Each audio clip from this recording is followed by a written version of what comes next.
They said I needed to step my game up. I didn't take it as criticism. I listened.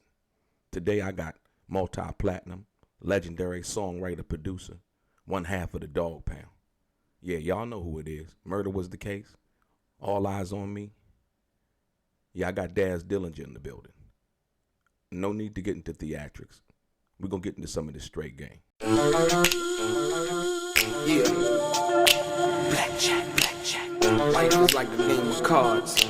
It's not what you dealt, but how you play it. Yeah.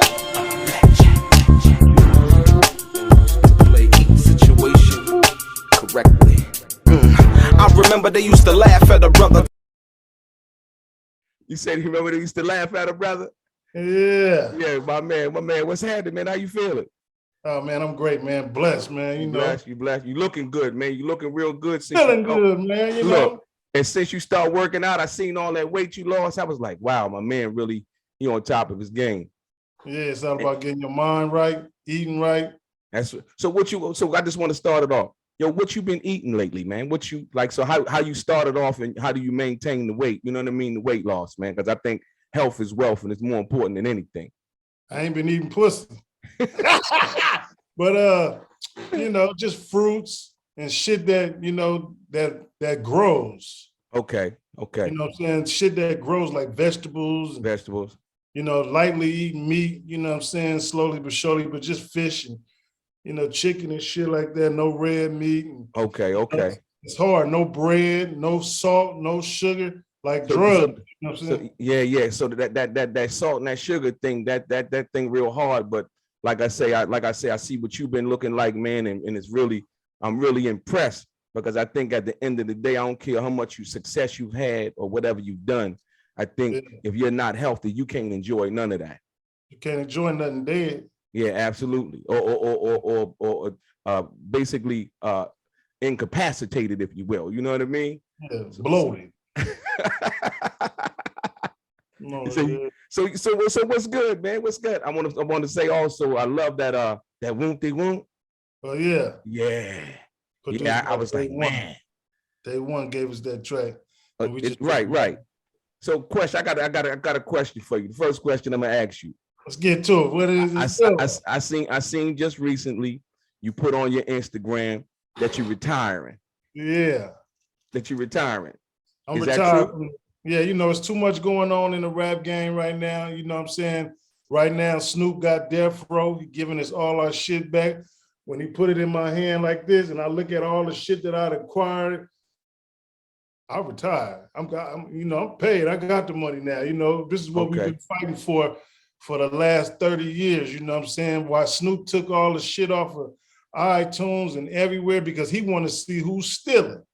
Okay. You know, Reggie Wright was stealing.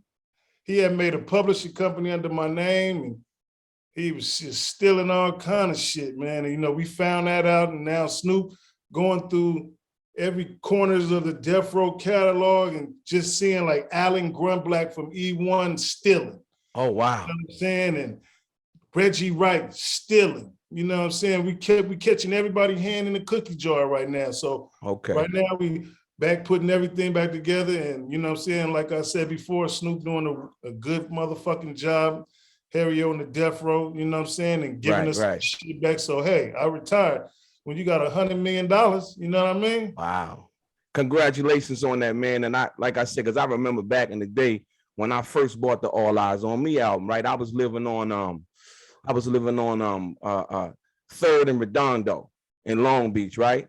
And and so for me, it was like next to being just coming to California and knowing and going down to the VIP and seeing Calvin and all of them, and then knowing you guys were younger. So explain, when you say, yo, you got all of your catalog back, what do you mean by that? Because a lot of people may not understand what you're talking about. Got the publishing, I got the rights, I got everything is reverted back to Daz Dillinger. You know, after 30 years and 35 years, everything reverts back. Right. But Snoop giving it to us before it reverts back. Wow. To gain trust with us to say, hey, let's continue to do what we do and make this motherfucking money. Because now we ain't got nobody in the mix. Wow. You know what I'm saying? That's when the white boys come knock on the door. I want to give you 200 million for all for whatever you produce. I'm like, hold on. I just got the shit back. Let me make the money first and explore this, because the money you give me, I can make that in due time. So they knocking already? They knocking already, but I have the mentality to say, hold on. Let me make some money out of this shit first. Let me make some money before then, because the money y'all give me, I can make that without owing you guys. Absolutely. You know what I'm saying? So it's all about being smart. And you know what I'm saying? And like I said before, the producer gets 50%. You know what I mean? Absolutely. Absolutely. Absolutely. So so let's get into that. Cause Reggie Wright, man, he done said a lot of things. Like I say, he came at me, but I noticed when I first started picking up on what he was doing, he was saying a lot of stuff about you, Snoop, Corrupt, and so on and so forth. So when you just talked about the publishing aspect of what that was, are you talking about that Simon Says thing he keep talking about? Yeah, he was trying to steal some publishing with Simon Says, but you know what I'm saying? We caught his hand in the cookie jar, because Reggie Wright ain't wrote no motherfucking raps. Absolutely, absolutely. So no. So because I understand that. So was that during the bankruptcy? Was they trying to transfer songs to another publishing company to duck out on the bankruptcy? That was through the bankruptcy. That was all that time. Because you know, when you losing the house, right, and you trying to figure out, you just sign, it's haywire. It's like, you know, I'm not just, you just stealing. You know what I'm saying? Right. I didn't know what he was up against, because you know Reggie Wright was the police. Always remember, he's the police. He's the police. Absolutely. And I always kept that in my head. Keep in the back of your mind. Right, is the police, because I used to beat Reggie Wright up a lot of times. Is that right? Physically. So give me one altercation, Daz, because I've heard about that, but a lot of people want to deny that, right? Give me one altercation in where and when and what was the what transpired, if you will. 1997. You're a fool, man. I'm riding down the street. You know, we both lived in motherfucking Marina Del Rey. Okay. High rises and shit. So I'm riding down, you know, Marina Del Rey, you know, absolutely. Like where Jerry's Deli at. Right. I know what you're talking about. I see Reggie Wright car. So I tell a homie, pull up on Reggie Wright. I hang out the window like I got a motherfucking 12 gauge. Right. So when I roll past Reggie, I just, boom!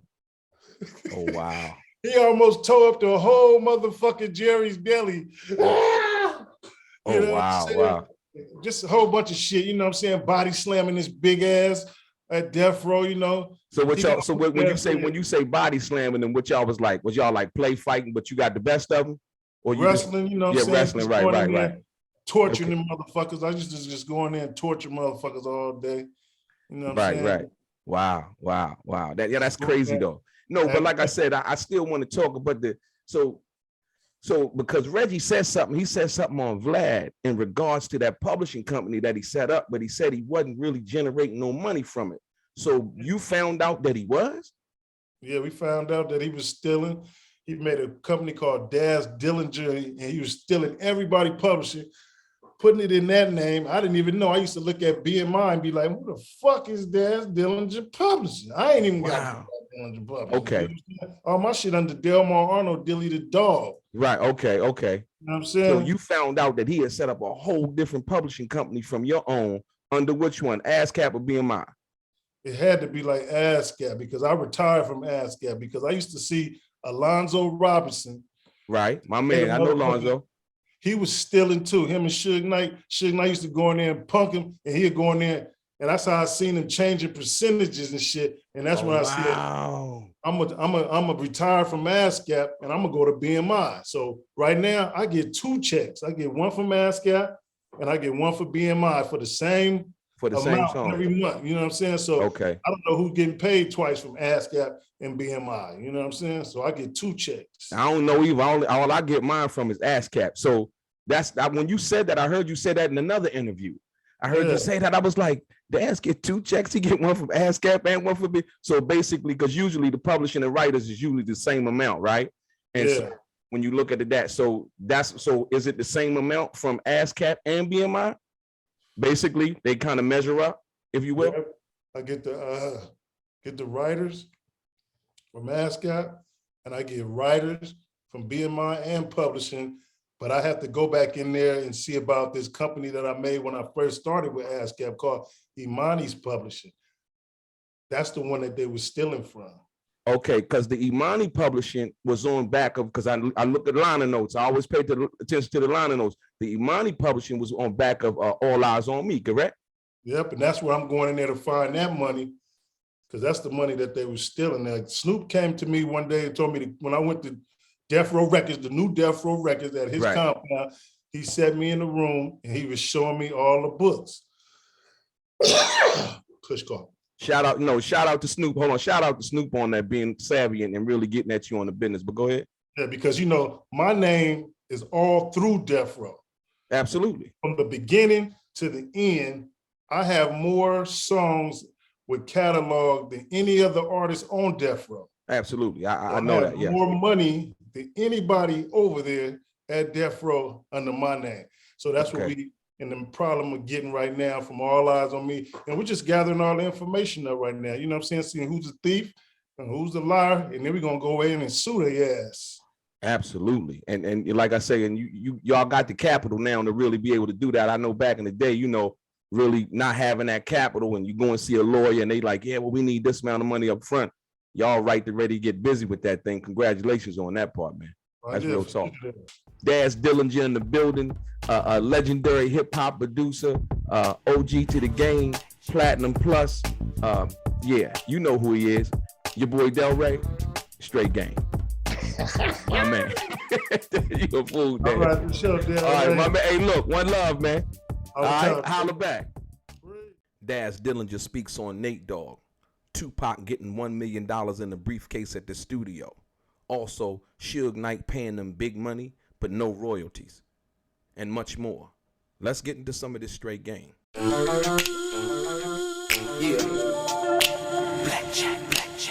Life is like the game of cards. It's not what you dealt, but how you play it.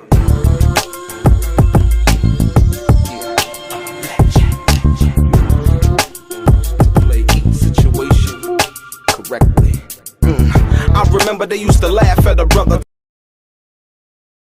So when you like you said that when Tupac first came home, right? You got a call from Suge telling you to meet you at Monty's, right? Monty's, yeah. Monty's Steakhouse, right? Hey, do you remember what you ate? Did you eat anything that night? I had a lobster salad. You had a lobster salad that night. You remember what you ate? 2 lobsters. Put 2 lobsters on there and a bottle of Cristal. Oh, is that right? You remember? Yeah. Oh, wow. In charge of the Death Row Records. And charge the Death Row Records. So I got a question for you. So you get to the studio and you start working. I want to ask you this question because this has been said by Suge Knight. And like I said, I don't really know, but I know from understanding the situation with Tupac and finances and so on and so forth. Did you see, or were you aware of Suge Knight giving Tupac $1 million in cash in a briefcase? I heard about that. You heard about it. Don't know if it was true or not because, a nigga with $1 million would be flashing everywhere, you know what I'm saying? But he had $1 million worth of shit as far as cars and homes and all that type of stuff. Because, one thing about Suge Knight, I ain't gonna lie about, we was getting paid over there. Right, okay. But he wasn't paying no royalties. Right. So you really wasn't getting paid. Because, I mean, if you think about, and as well as now, Daz, because you deep into the royalty thing now, so now the difference between, okay, if you giving me 10,000, 15,000, 5,000 a week or whatever, versus you seeing your royalties, your mechanicals, as well as your writers, as well as your licensing money and being able to, that's a different kind of money. You know that now, right? Yeah, because Suge was giving us he was giving us real money though, like 150,000. Shit like that. And I go to the bank and cash that motherfucker. So 150,000 when? A month? A week? A month. You know what I'm saying? From soundtracks and all the shit that we was doing because Suge was in there raping them motherfuckers getting that money. Right. The other companies, right? The other companies, yeah. Right. He didn't know how to do his own royalties and shit. And then, when everything went haywire, I started doing a little investigation, and that's when I started finding money from Warner Brothers, Interscope, just everywhere, you know what I'm saying? It was in my name, and it was coming to me. Right. You know what I'm saying? Right. Okay. So you don't really know about the $1 million. The reason why I asked you the question about the $1 million, right, is because if what people were saying was true, and I already showed the public about the information involving the bail agreement, which a lot of people didn't know. They thought Suge had put up that money to bail Tupac out. And I showed in the bail agreement. The reason why I asked about the $1 million, because if you give an artist $1 million getting out of jail, right, there's no need for you to give him $5,000 a week. He was only on death row for 11 months. So you wouldn't need to pay him as far as that. But then I understand the bail agreement. That's the reason why I asked you that. But you say, not to your knowledge, you don't really know. I don't really know, but Suge would give us a lot of money and then still give us a monthly. Is that right? Okay, Yeah. okay. So he would still give you a monthly, but was it, so how was that money being allocated, or should I say accounted for though, Daz? That's what I'm saying. You know, see, because this is the thing, like, right. If you giving me money, right? And so you say you're giving me the money that you would work for, like say if you would do a soundtrack or something like that, you get paid for that. You would produce a beat, you was doing that, you know what I mean? But then how would that money be accounted for from that perspective to be able, was it a recoupment? Was I, you know, it was a recoupment. It was recoupment. Okay. Recoupment. They always put that shit in your face. You owe this, you owe this. But I'm like, you know, what about the royalties? And, you know, I used to be up on all that shit. You know what I'm saying? I wasn't budging doing a motherfucking thing unless I got paid to do it. Absolutely. How I do it. You know what I'm saying? What would you charge? What was you, so did you have an in-house where you would charge for a track? Was it an in-house? I was getting like 25,000. 25,000 a track? That ain't bad. That's good money back then. That was back in the 90s, you know. That's what I'm saying. Yeah, absolutely. That's good money back then. You know, I always had the money, you know what I'm saying, because I was the producer. Right. You know what I'm saying? I was getting 50% off the top. So now when you look at all the work that I've done, I get 50% of that off the top. Okay, check this out. So I want to ask you, because one of my favorite joints on All Eyes on Me is Scandalous, right? Yeah. So when you did Scandalous, did Nate Dogg have the hook on there first, or did he come with it later? We had put all the words there first. So before Pac even rapped on it, you had the Scandalous, all that was already on there. We went in there and laid all that shit down one night. You know, one night. So Pac was there, Nate was there, and it was all together on that song. And DJ Quick was there too. And DJ Quick was there. Okay. That track too. Okay, because I understand sometimes like you might go in there, like some of the stuff you probably have all the words on there already. All this shit was on the spot. On the spot? Wow. Yeah. Like I made the beats that night. Okay. You know, I made 5 beats that night. Right. Like that day. That day, okay. And then Suge called. Okay. Meet us at Monty's. Okay, right. I'm like, well, fuck, I got these beats right here. So the first beat I put on was Ambitious of a Rider. That was hard. And we sat in there and we did the hook. I won't deny it. I'm a straight rider. You don't want to fuck with me. Right. Which we got from I'm not sagging, but I'm just flagging that you don't want to see the deal double G. And that's Snoop, right? Yeah, that's Snoop. Right, okay. So I took a little bit of that and was just chanting to him, and then he just took the word, the melody that I had, because Tupac liked the way that I rhyme. His rhyme style was a little bit towards like mine. Right, okay. You look at All Eyes on Me and you look at that last album, Me Against the World, it don't sound the same. Right, absolutely, true. I'm like the first person when he come, I'm telling him, you know, when I put the beat on, I'm, you know what I'm saying? Okay, right.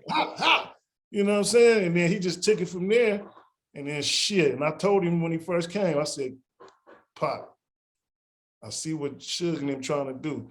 Don't let this gang banging shit get between us. Absolutely. They want Tupac to be MOB blood. Right. And I seen that shit, you know what I'm saying? Because they try to do that shit with Hershey Lowe. Okay. You know what I'm saying? Hershey Lowe walked in the room with us, Blue, and walked out of the room with Suge. He was all red. You know what I'm saying? And he switched on us, and then I had did they dip? What they dipped him in something? No, because he had felt like Suge Knight and them was gonna give him. You know, everybody tried to go to the puppet master Suge Knight, thinking that this and this. So we had Malik, and we had the other nigga, you know, Jamal. Okay. Told him, let's get on the bus. Right. We finna squab this motherfucking shit out. Wow. We finna have Jamal fight Malik. Right, absolutely. So when Malik get on the bus, I sock Malik in the back of his motherfucking head. Bam! Right.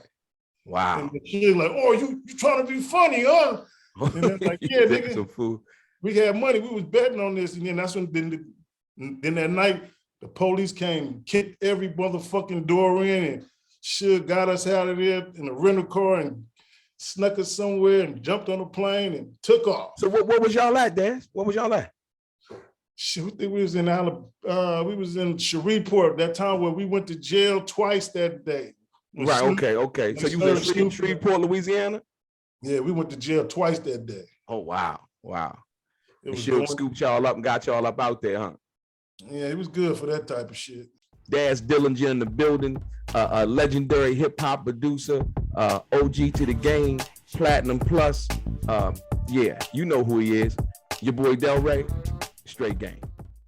Daz Dillinger talks about the irony of Harry O now owning Death Row while Suge Knight is in prison when it was the other way around not so long ago. Also, Daz Dillinger explains who actually had the ability to cut checks and ran Death Row while Suge Knight was in prison, contrary to what we've been told. And last but not least, Daz Dillinger explains why you can never trust anything that Reggie Wright Jr. says. Let's get deep into some of this straight game. Yeah.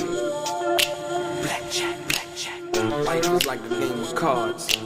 It's not what you dealt, but how you play it.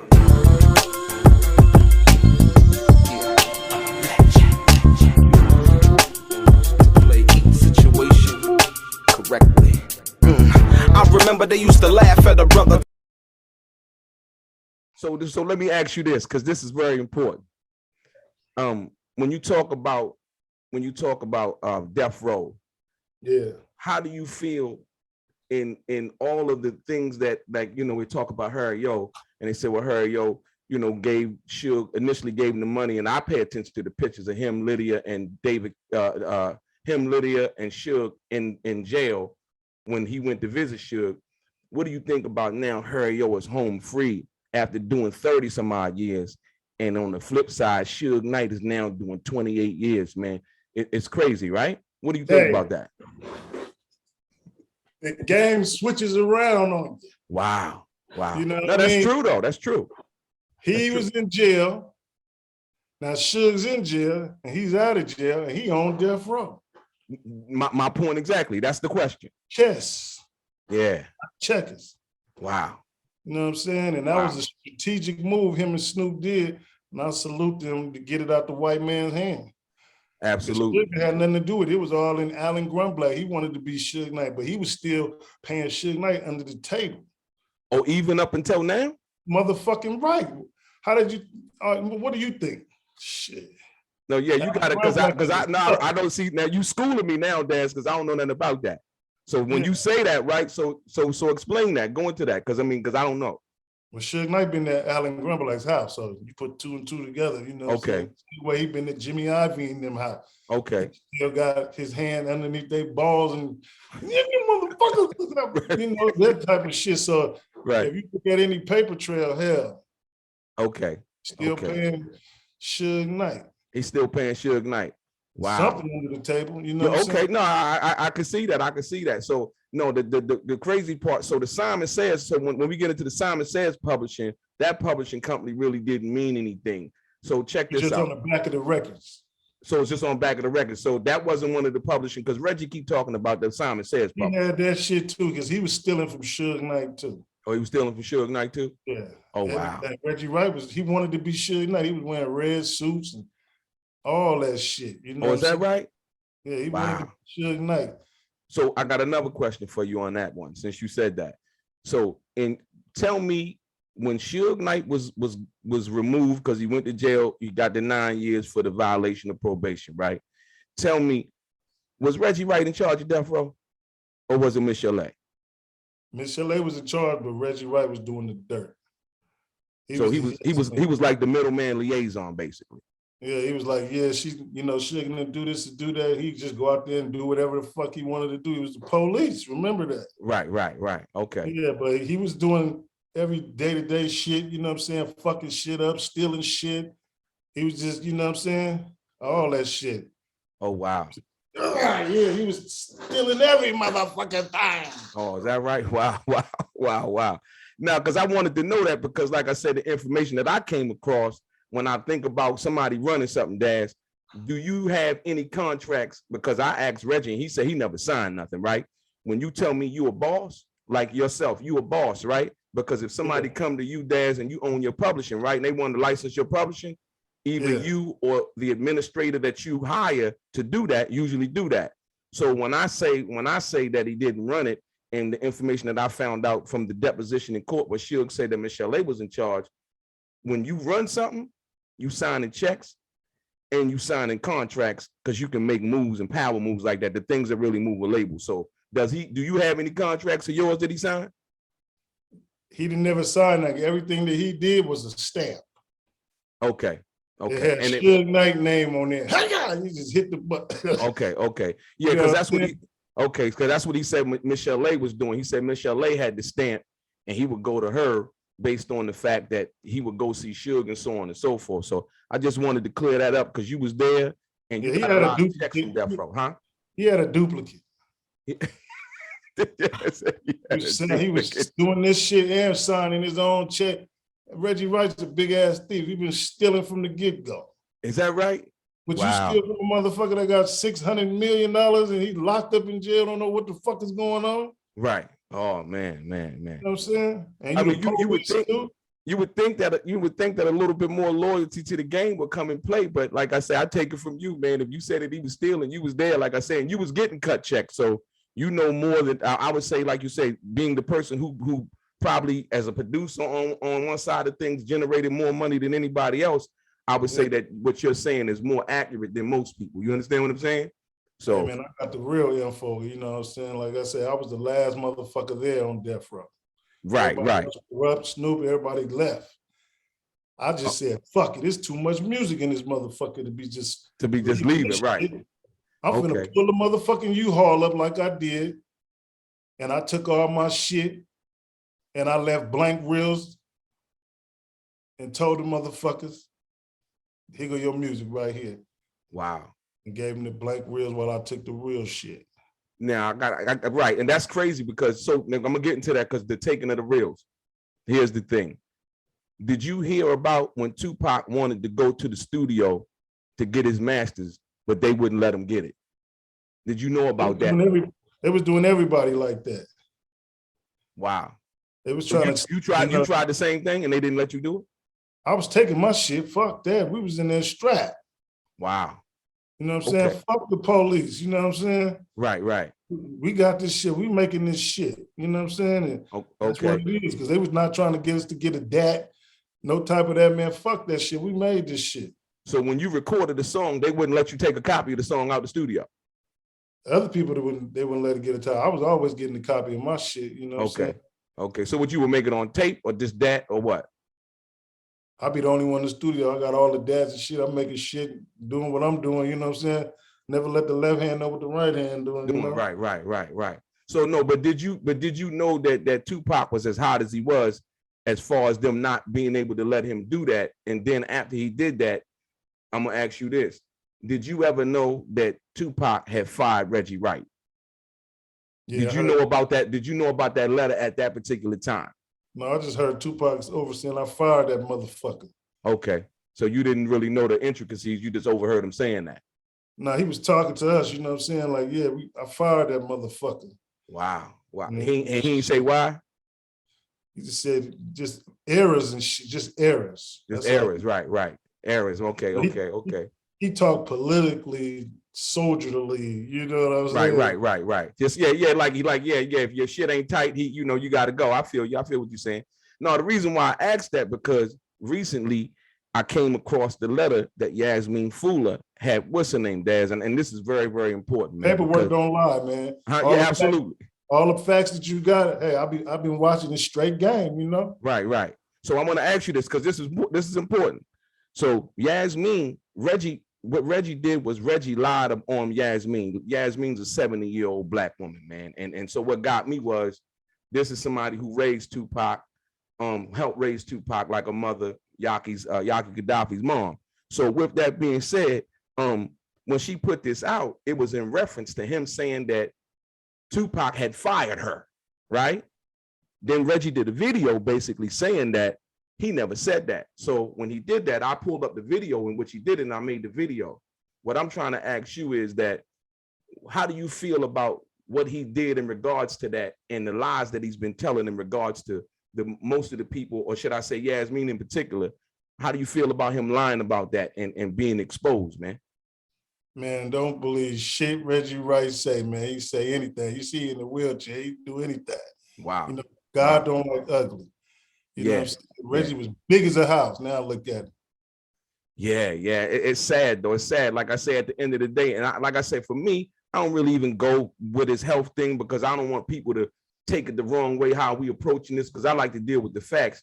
Because like I say, at the end of the day, when you expose somebody, right, all the rest of the stuff that they talking about, it really doesn't matter. But when you expose them for the lies that they've been telling, then people come to understand their character. Your character is the only thing that you have. You know what I mean? That's why I think people gravitate towards your music and who you are and how authentic you've been over the years. You know what I mean? And so that's the reason why I asked that. But, you know, so. Yeah, one thing about me, to the end, I fought for my music. Daz Dillinger in the building, a legendary hip hop producer, OG to the game, Platinum Plus. Yeah, you know who he is. Your boy DELRAY, straight game. Daz Dillinger talks about the real reason why he sued Suge Knight, the Death Row bankruptcy, E1 Entertainment paying him $12 million, and setting his beloved mother up for life so that she'd never have to work again, and more. Let's get into some more of this straight game. Yeah. Blackjack. Life is like the game of cards. It's not what you dealt, but how you play it.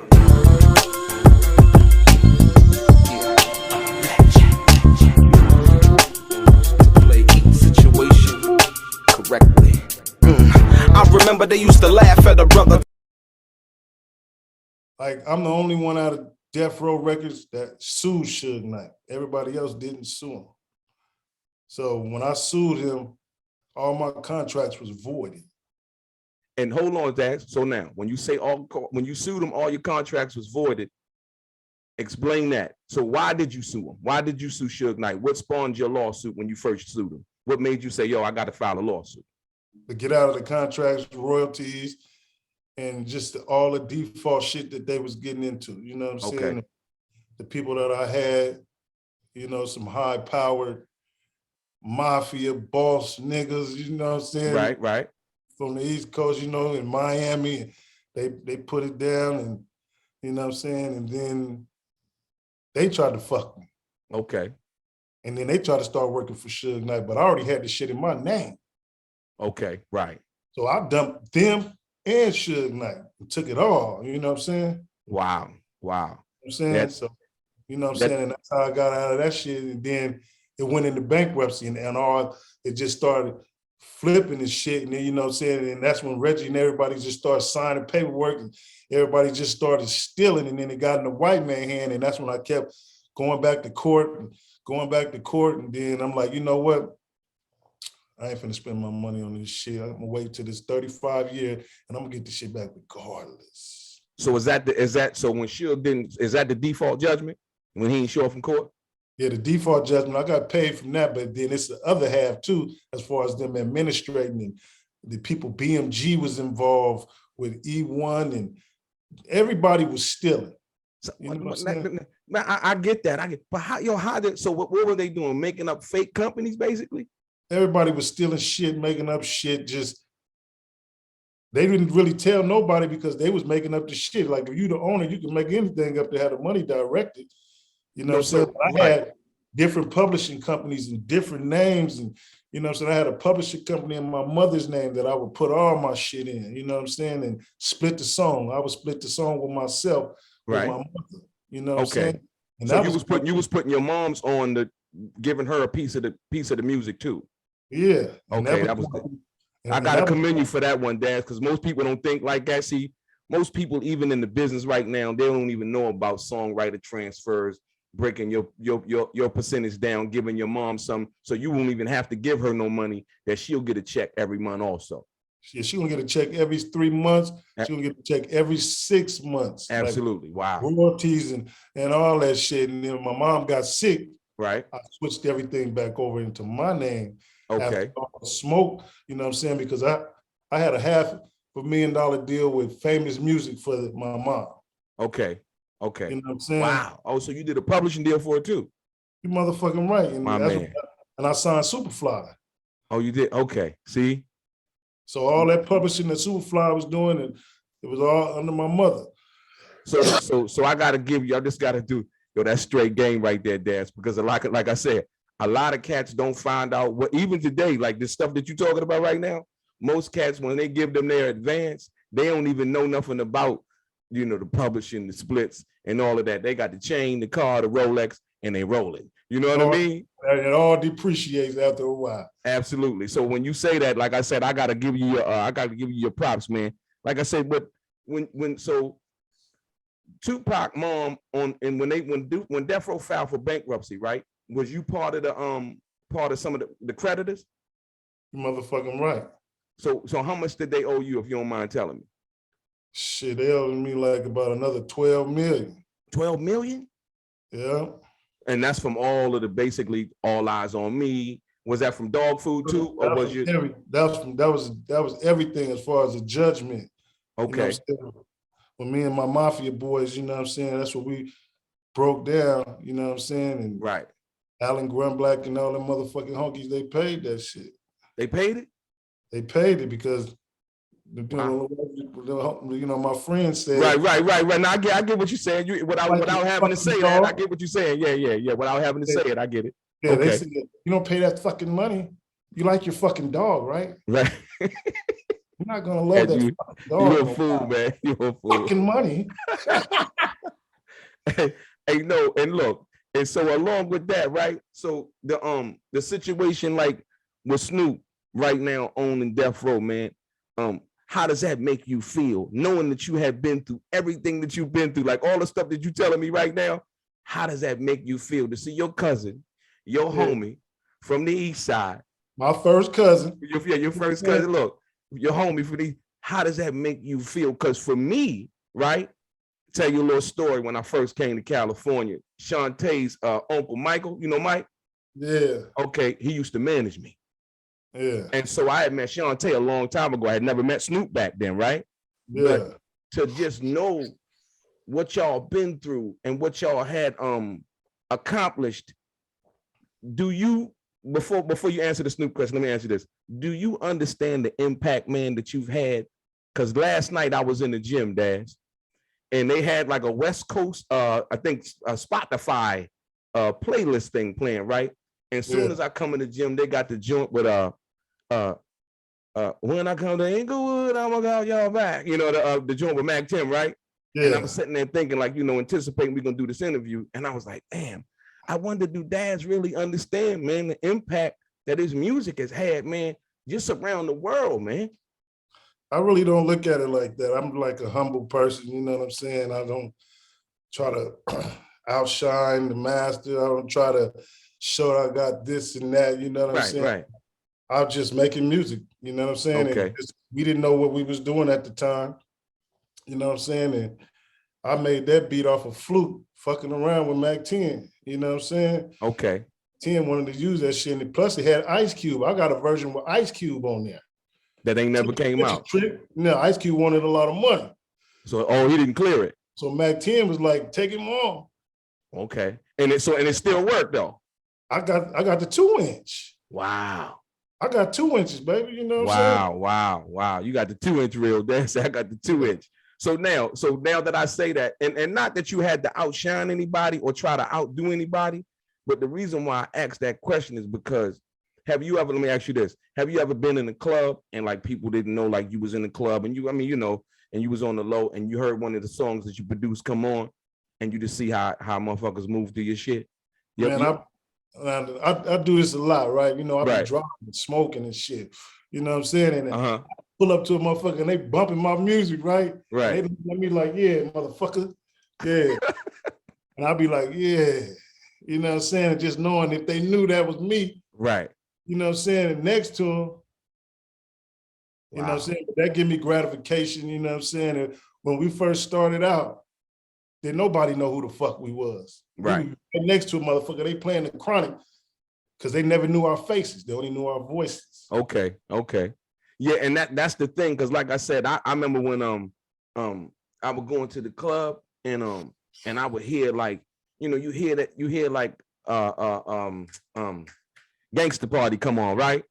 And you like, and then you hear your voice like, ain't nothing but a gangster. I'm like, man, and the beat it's just, oh man, you know what I mean? I don't even see, that's what I'm saying, because I don't know if you even really know that from that perspective. It do something to your soul, man, because it's like, you know, they say music soothes the soul of the savage beast, right? Yeah. Man, look, I'm telling you right now, Daz, and I'm just being straight up and down with you, right? Man, it's a whole different thing, man. It's a whole different thing. Like if I'm riding down the street and I got my little iPod hooked in my car or whatever, or got it on Bluetooth, and that oh yeah, do you want to ride? It's a whole nother thing, man. It brings a whole nother feeling than any other music that I listen to. You know, it could be some whoever it is, but that it's just like that energy, that gangster vibe, that thing that y'all bring that was so authentic, man. I need you to know that just from me to you. So that's why I'm asking you that question in regards to, do you know the impact that your music has had over the years from that perspective, man? And like I said, it's been a blessing, bro. Yes, sir. Yeah, I look at everything, you know what I'm saying? You know, chicken is good, but God is great. Yeah, absolutely. You know what I'm saying? And you say chicken is good, but God is great. Yeah, everybody say God is good. Hey, no, chicken is good, motherfucker. Right. God is great. You know what I'm saying? I ain't got no bills. From all the music that I made, I know how to do my business. You know what I'm saying? Right. I don't have no motherfucking bills. Everything that I got is paid for. You know what I'm saying? And everybody, you know, they don't know what the fuck. Don't nobody know me. You know what I'm saying? Right, I'm the only child. I grew up by myself. Absolutely. You know what I'm saying? So don't nobody know me. You know, I'm blessed. You know what I'm saying? Kids is good and life is great. You know what I'm saying? I live on a 15 block radius. You know what I'm saying? Absolutely. Daz Dillinger in the building, a legendary hip hop producer, OG to the game, Platinum Plus. Yeah, you know who he is. Your boy DELRAY, straight game. My man. You a fool, Daz. All right, for sure, DELRAY. All right, my man. Hey, look, one love, man. All right, holla back. Preach. Yes, sir. One love. What would you do if you could get with the dog pound? Daz Dillinger talks about his late great friend, Jewel. Also, Tupac, Pop Smoke, and Badass, and the 35-year copyright reversion law, and having 17 publishing deals, and also making sure his homies was straight. Let's get into some of this straight game. Yeah. Blackjack. Life is like the game of cards. It's not what you dealt, but how you play it. Yeah. Blackjack.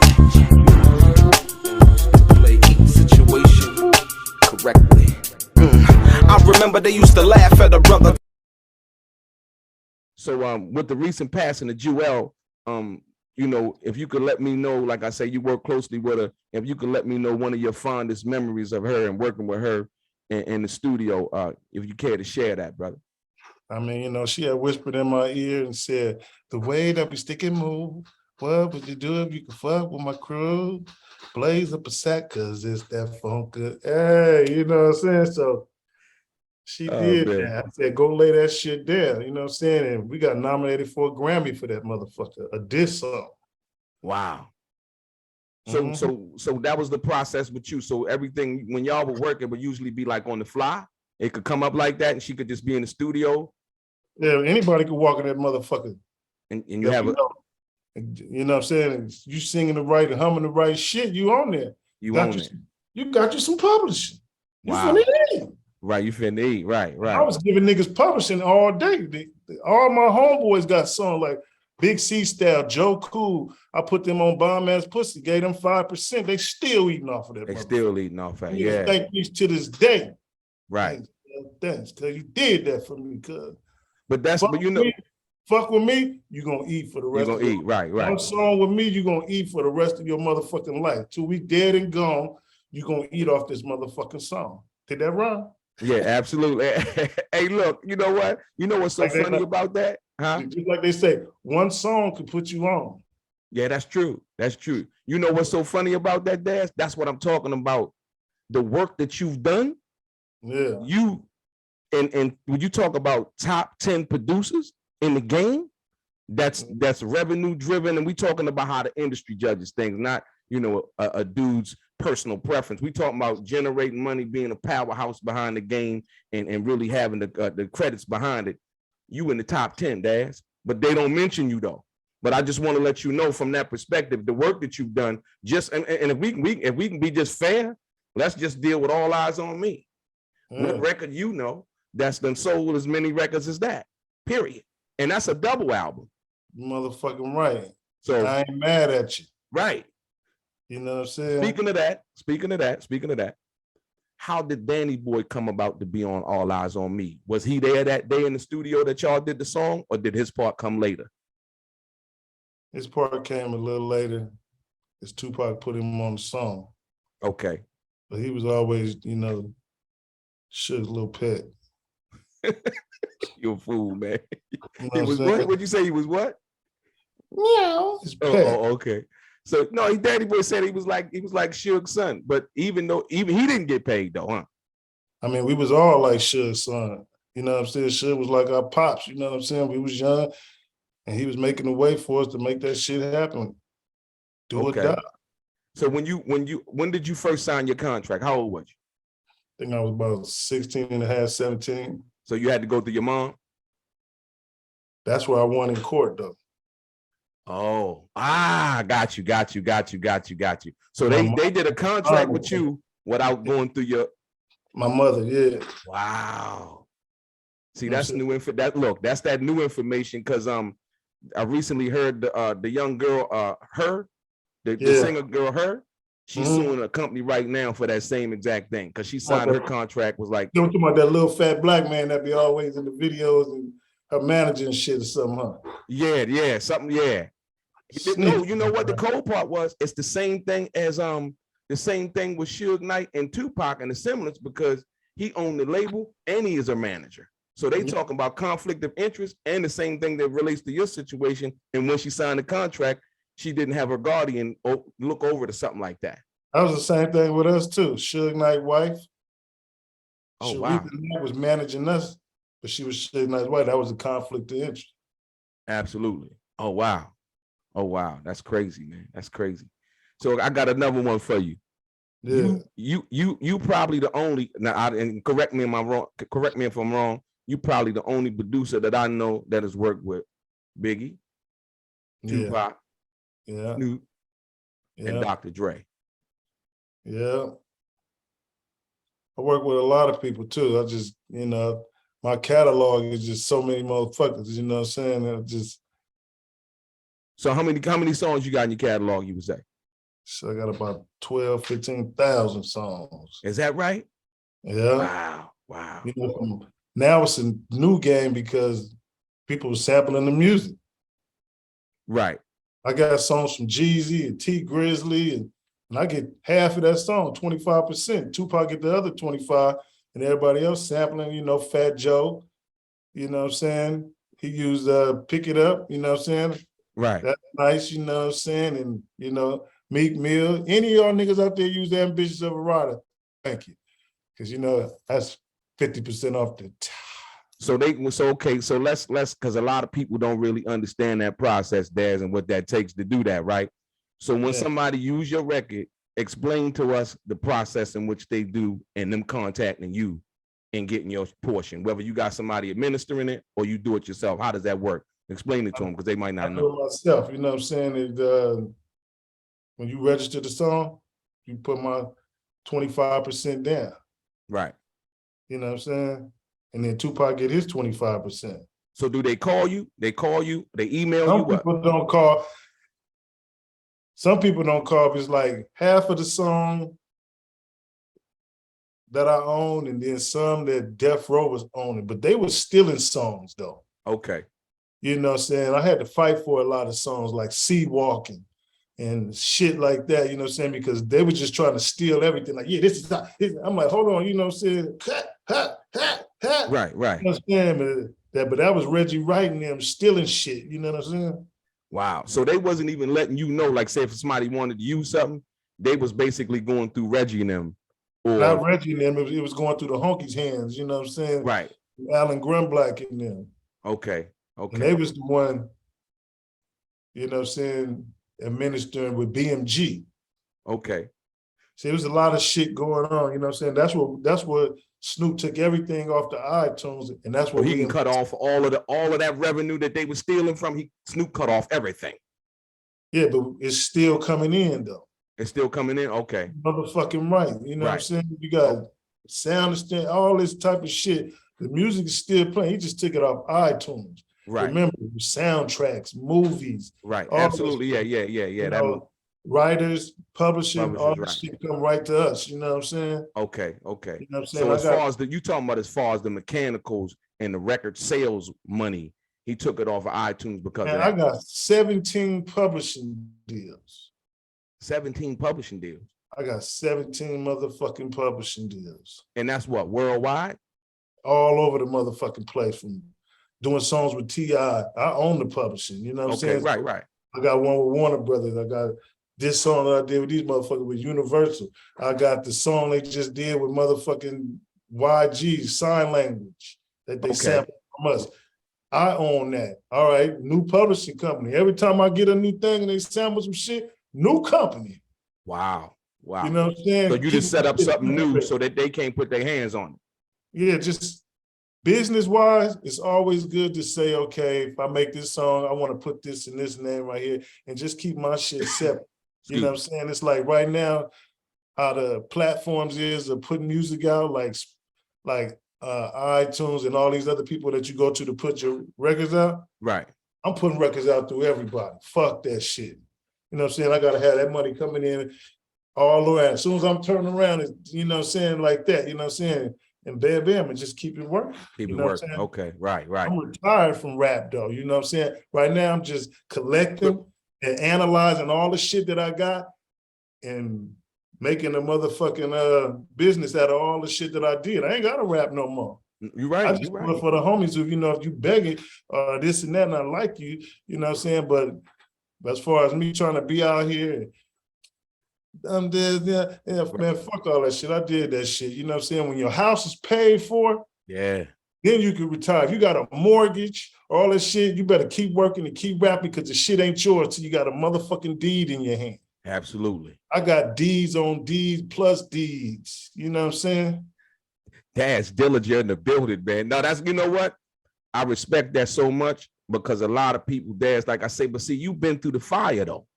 Yeah. And you learn from that though. A lot of cats done been through the fire and you can give them some game and they look at you like you're crazy because they got new man money, right? But not understanding that you've been through it from that perspective. And now you know it's like, dude, like I say, ownership is key. Yeah, that money that new motherfuckers getting all this money, that shit ain't nothing but a loan. Yeah. So when you look at it 30 years from now, who's the CEO? Who owns the shit? Right. You gotta wait your 35 years too, nigga. Get your shit back too. So you might not see 35 years. A lot of these rappers, Badass, Tupac, Pop Smoke, all these rappers, they didn't get to see that 35 years to retain their music back. Absolutely. I hang with a dude named Howard Johnson. Okay. Just fine. Right. He got his music back. He telling me the whole story on the revert. He like, man, I'm making more money than I ever fucking did off of these songs. Wow. You know what I'm saying? So it's all about copyright revert. Y'all look at that word. Yeah, that reversion clause. That's very important. Like I said, Section George Clinton 203, 1976, Section 203, copyright law. There is no such thing in the copyright law as work for hire. Right. So any motherfucker that come to you talking about that work for hire shit, ain't no copyright rule in the book. They tried to use that shit, but the judge threw that shit out. Wow. Sometimes you can do a work for hire if it's a motherfucking movie or something. Right. So as far as your music, so you basically saying, so as far as your music, and you know how they would put the work for hire or clause in the contract, that didn't stand up. And I don't stand up in court. You know, just some words to fuck you out of your mind. You know, it's all about, you know what I'm saying? Yeah. Them. Mind. Hell yeah, you sold everything and then come down. You got to read the laws around this motherfucker. Go to the copyright law and read that. Yes, sir. Daz Dillinger in the building, a legendary hip hop producer, OG to the game, Platinum Plus. Yeah, you know who he is. Your boy DeLRAY, straight game. Daz Dillinger talks about Tupac inspiring him to name himself Daz Dillinger, as well as corrupt Young Gotti. Also, Daz Dillinger talks about how much him and Snoop Dogg were paid when they signed to Death Row. You won't believe it. Daz also talks about his biggest check under Death Row, Paw Patrol, Nate Dogg, and a whole lot more. Let's get into some of this straight game. Yeah. Blackjack. Life is like a game of cards. It's not what you dealt, but how you play it. Yeah. Blackjack. To play each situation correctly. I remember they used to laugh at a brother. And so, like I said, once again, when you talk about Snoop Straight yourself, game. and how would you say? Straight game. Straight game.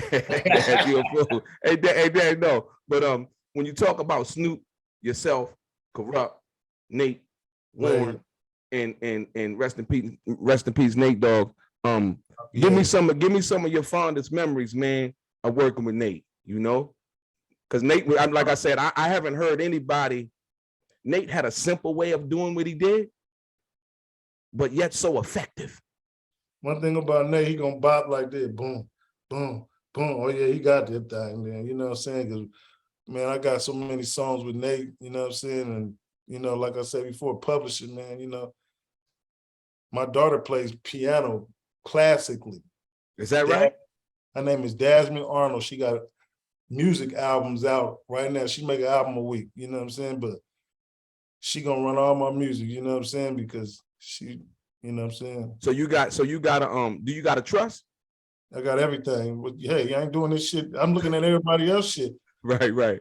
Yeah, right. Because plus, I trust in the Lord. Okay. Yes, sir. Yes, sir. No, the reason why I asked that, Dash, is this. Because a lot, Michael Jackson, Prince, when we talk about music and protecting the legacy and the legacy that the legendary legacy that you've accomplished, when you talk about that, man, a lot of us don't have wills. We don't have life insurance. We don't have a trust to be able to, and I'm talking about a revocable or irrevocable trust to, like you say, because your daughter's going to do that and you set that up for her. And so that her kids can eat off of. And my daughters. Yeah, absolutely. Your daughters, right. Yeah, your daughters and their daughters, you know. Yeah, so can you speak on that? So you got all of that set up? You straight? Oh, yeah, you know what I'm saying? You know, I got life insurance and all that other stuff, but I have my own life insurance, my own money, you know what I'm saying? Got your own money, right, like I said before, you know, like accountants and shit back in the days to say, you need to put something for retirement. You know what my retirement is? Motherfucking ASCAP and BMI, that shit don't stop. Yeah, it don't. That shit. But you on another level though. So for the average cat, he might have had, you know, he might have worked on 1 or 2 songs, you know what I mean, Daz, and seeing some money. But the kind of money that you would see is. I don't brag about that though. You know what I'm saying? You know, I could be doing all that shit. Right. But it's like, you know, I just kick back, I'm humble, you know what I'm saying? And just try to help everybody that need help, who want help. You know what I'm saying? And hey, that's the type of nigga I am. That's why they call me that nigga Daz. We said that's why they call you what? That nigga Daz. That's that nigga Daz. Yeah. Right. Tupac said, y'all pick an outlaw name. Pick a thing. You know, he told Corrupt, you're gonna be Young Gotti. He said, what you gonna be? I just popped in my head, I'm Daz Dillinger, nigga. I rob motherfuckers. You know, I usually rob motherfuckers, you know. That was my get down. Steal dope, rob, slap a motherfucker with the pistol, all that type of shit. I was the enforcer of the Dog Pound, me and Nate Dogg. Right. I heard about that. I heard about that. And knock niggas the fuck out, keep that shit pushing, you know what I'm saying? Dog Pound gang, you know what I'm saying? Absolutely. So so let's go back to the beginning. When was you ever back in working in the VIP with Snoop? Because I think they talked about like they had a studio in the VIP Records. Was you back there at that time too? My name was DJ Young Jedi. I used to DJ. I'm a DJ, you know what I'm saying, at heart. Right. So I stole a lot of shit from Calvin. Shout out to the Calvin VIP. I used to say, let me take the trash out and have 2 turntables and a mixture in the motherfucking box, throwing it in the trash, you know what I'm saying? And that's how I got my start, you know what I'm saying? And you know what I'm saying, going to there, and, Calvin had the SB 1200, and, we made a lot of mixtapes in the back, you know what I'm saying? And shit, that was a classic moment. That was a classic moment. Wow, that was classic, man. That was one of the first places that I visited when I came to Cal, when I moved out here to California, right?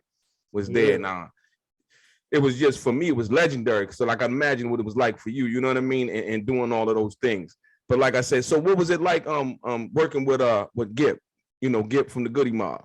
Big Gip, that's my brother right there, Big Gip, man. We talk every day, Cool Joe, the whole Goody Mob, you know what I'm saying? Right. From Big Boy to Ray to Sleepy. That's who my family down in Atlanta is, you know what I'm saying? So you down in Atlanta, you bi-coastal, you out here, you in California and in Atlanta?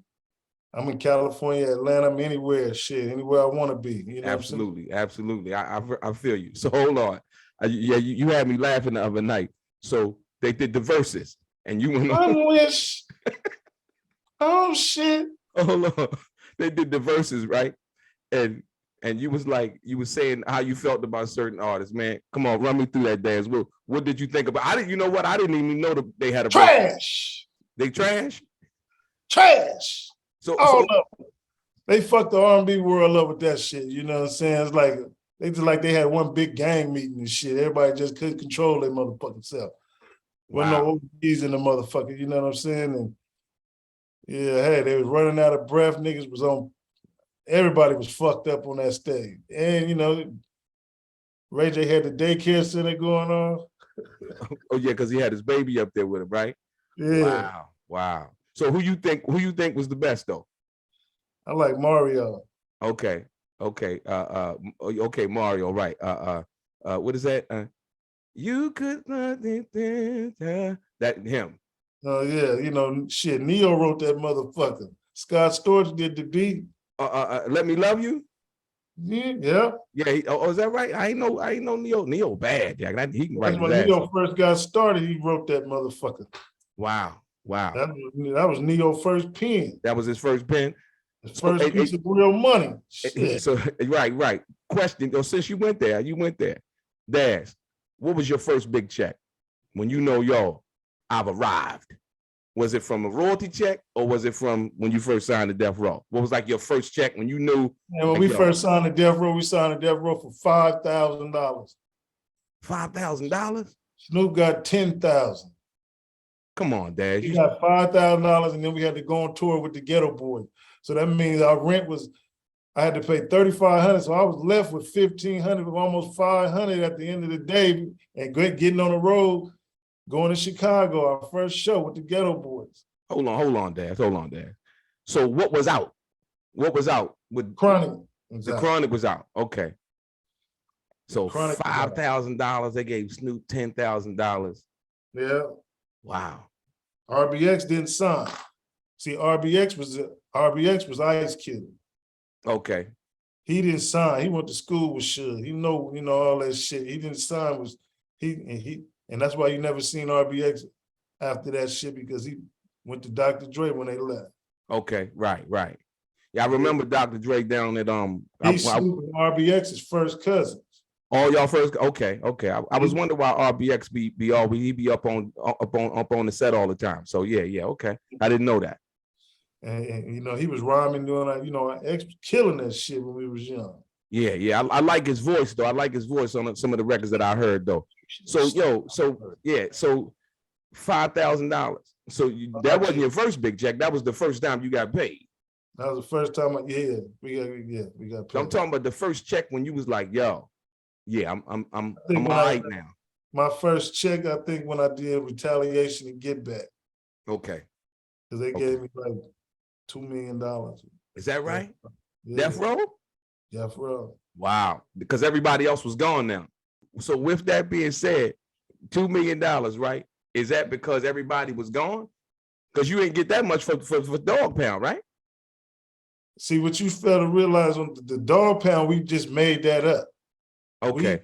We never had a contract with Death Row under the Dog Pound. See, that's why I'm asking the question.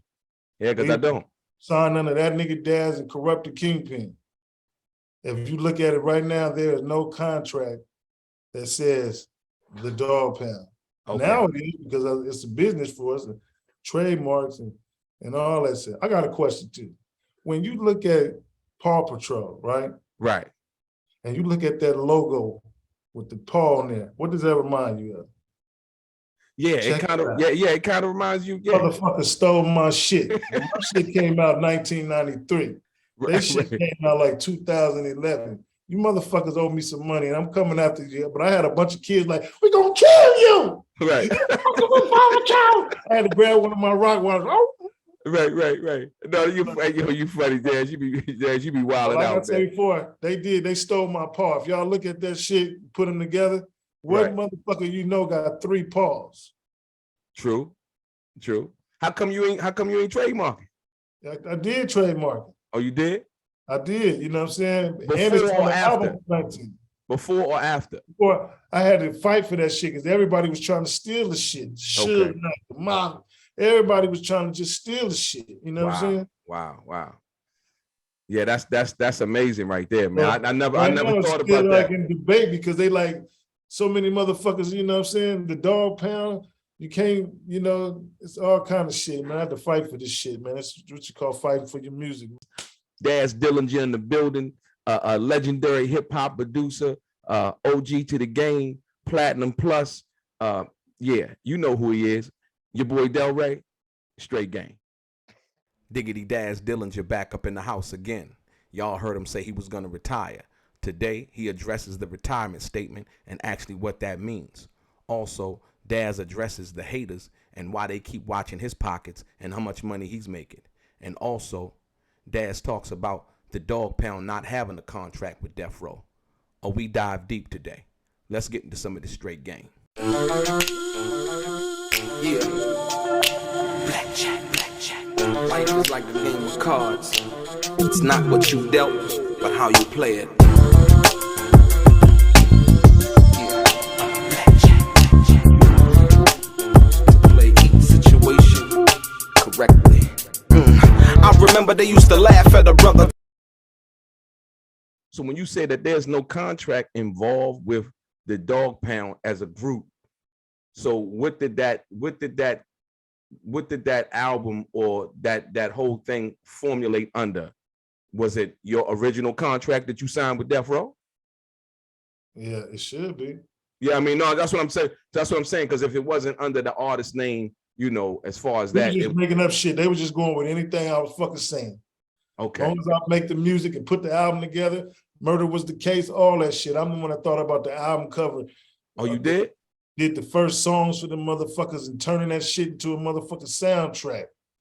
Wow. So that's why I say my name is on every motherfucking piece of music, album, all that shit from the beginning, from the Chronic to the end of Tupac shit and the rest of that shit. My name is on every motherfucking album.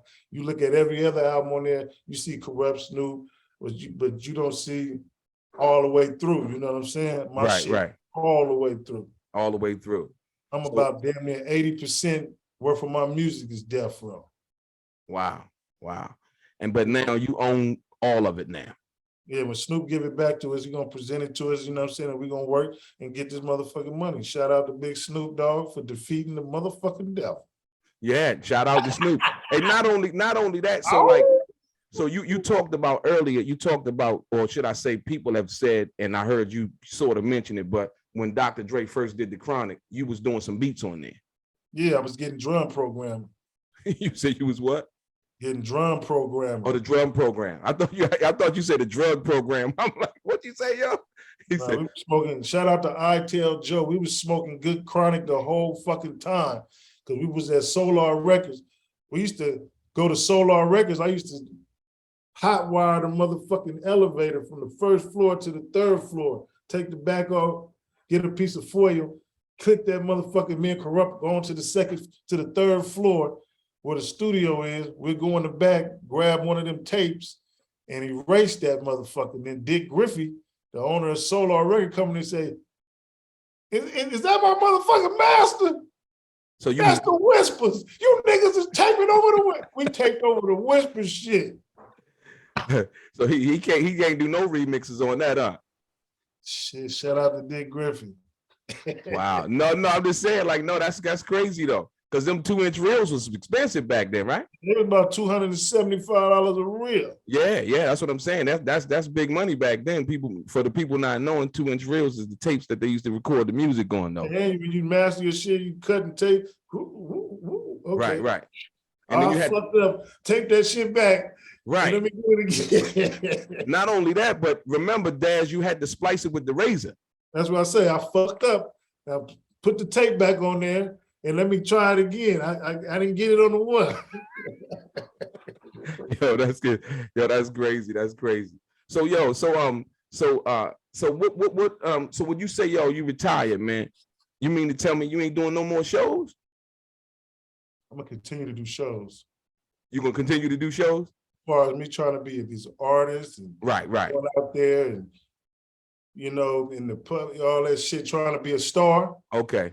I did that already. I'm retired. I'm just kicking back and enjoying my life.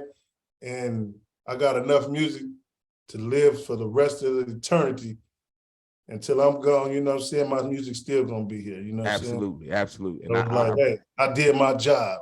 Right. Job well done, Daz. Yes, sir. I salute, like I said once again, Daz, I salute you for that. So no more albums? Yeah, we got this last album that we doing, me and Corrupt. It's called The Dog Pound, DP. You know, motherfuckers getting DP. Right, okay. You know what I'm saying? Discipline. Right. So the name of the album is DP.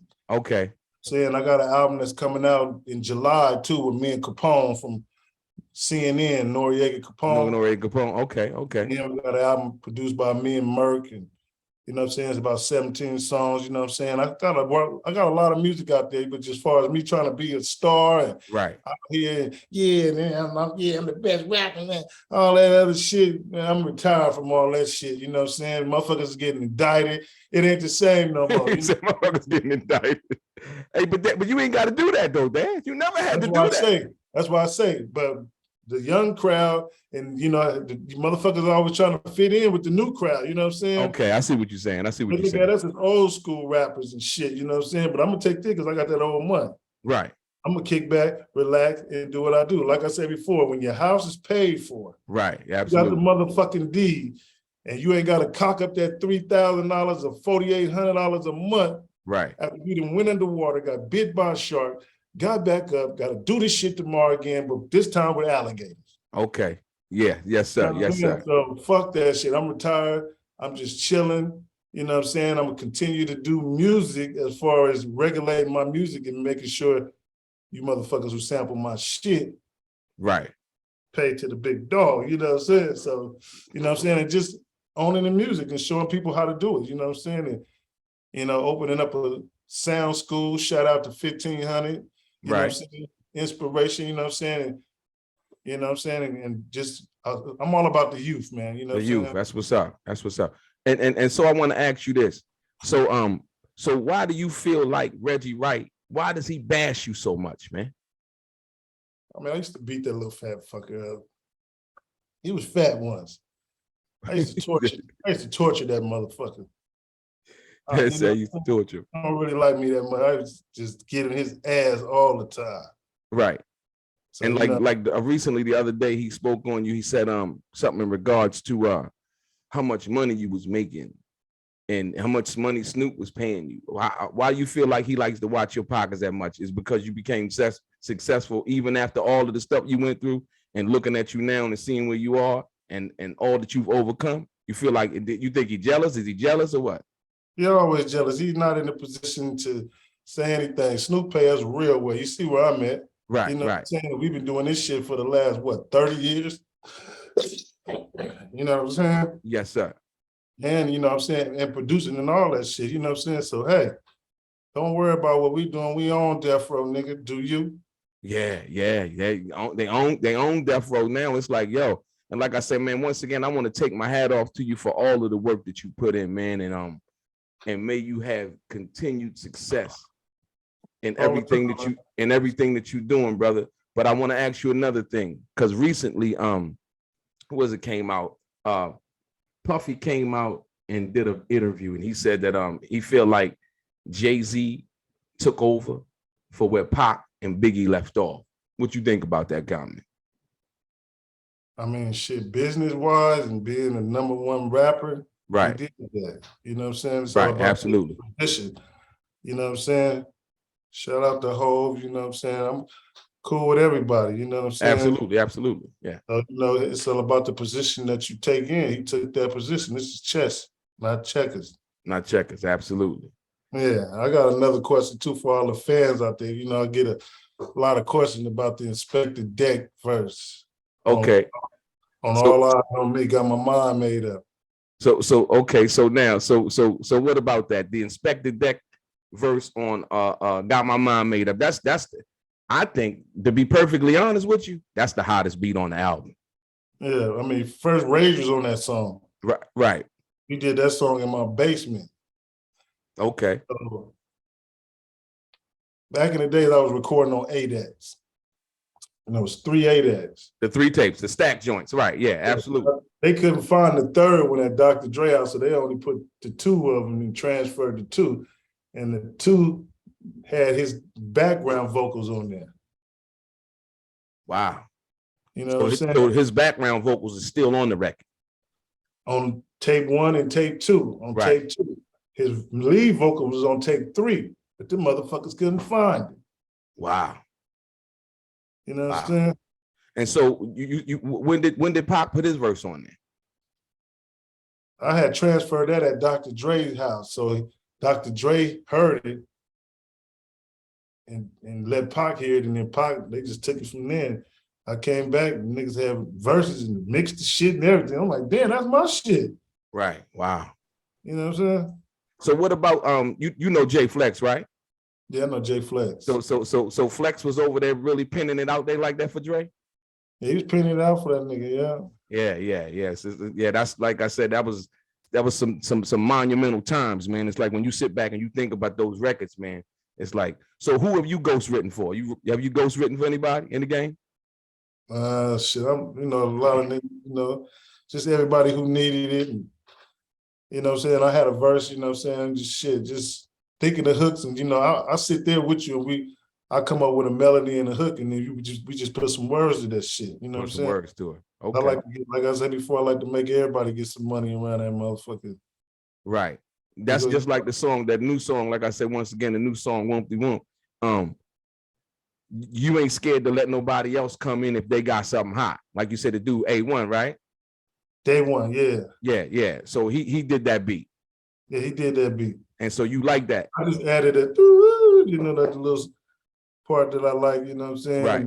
Music-wise, but as far as penning that shit, me and Corrupt went in my studio and knocked that motherfucker down, you know what I'm saying? Yeah, that's that old dog. That's that thing. It kind of brings you back to, like, when you listen to that, it kind of brings you back to that authenticity. Like you said, a lot of the new school guys like the old school, but like what I feel like right now out there, it ain't really much being said.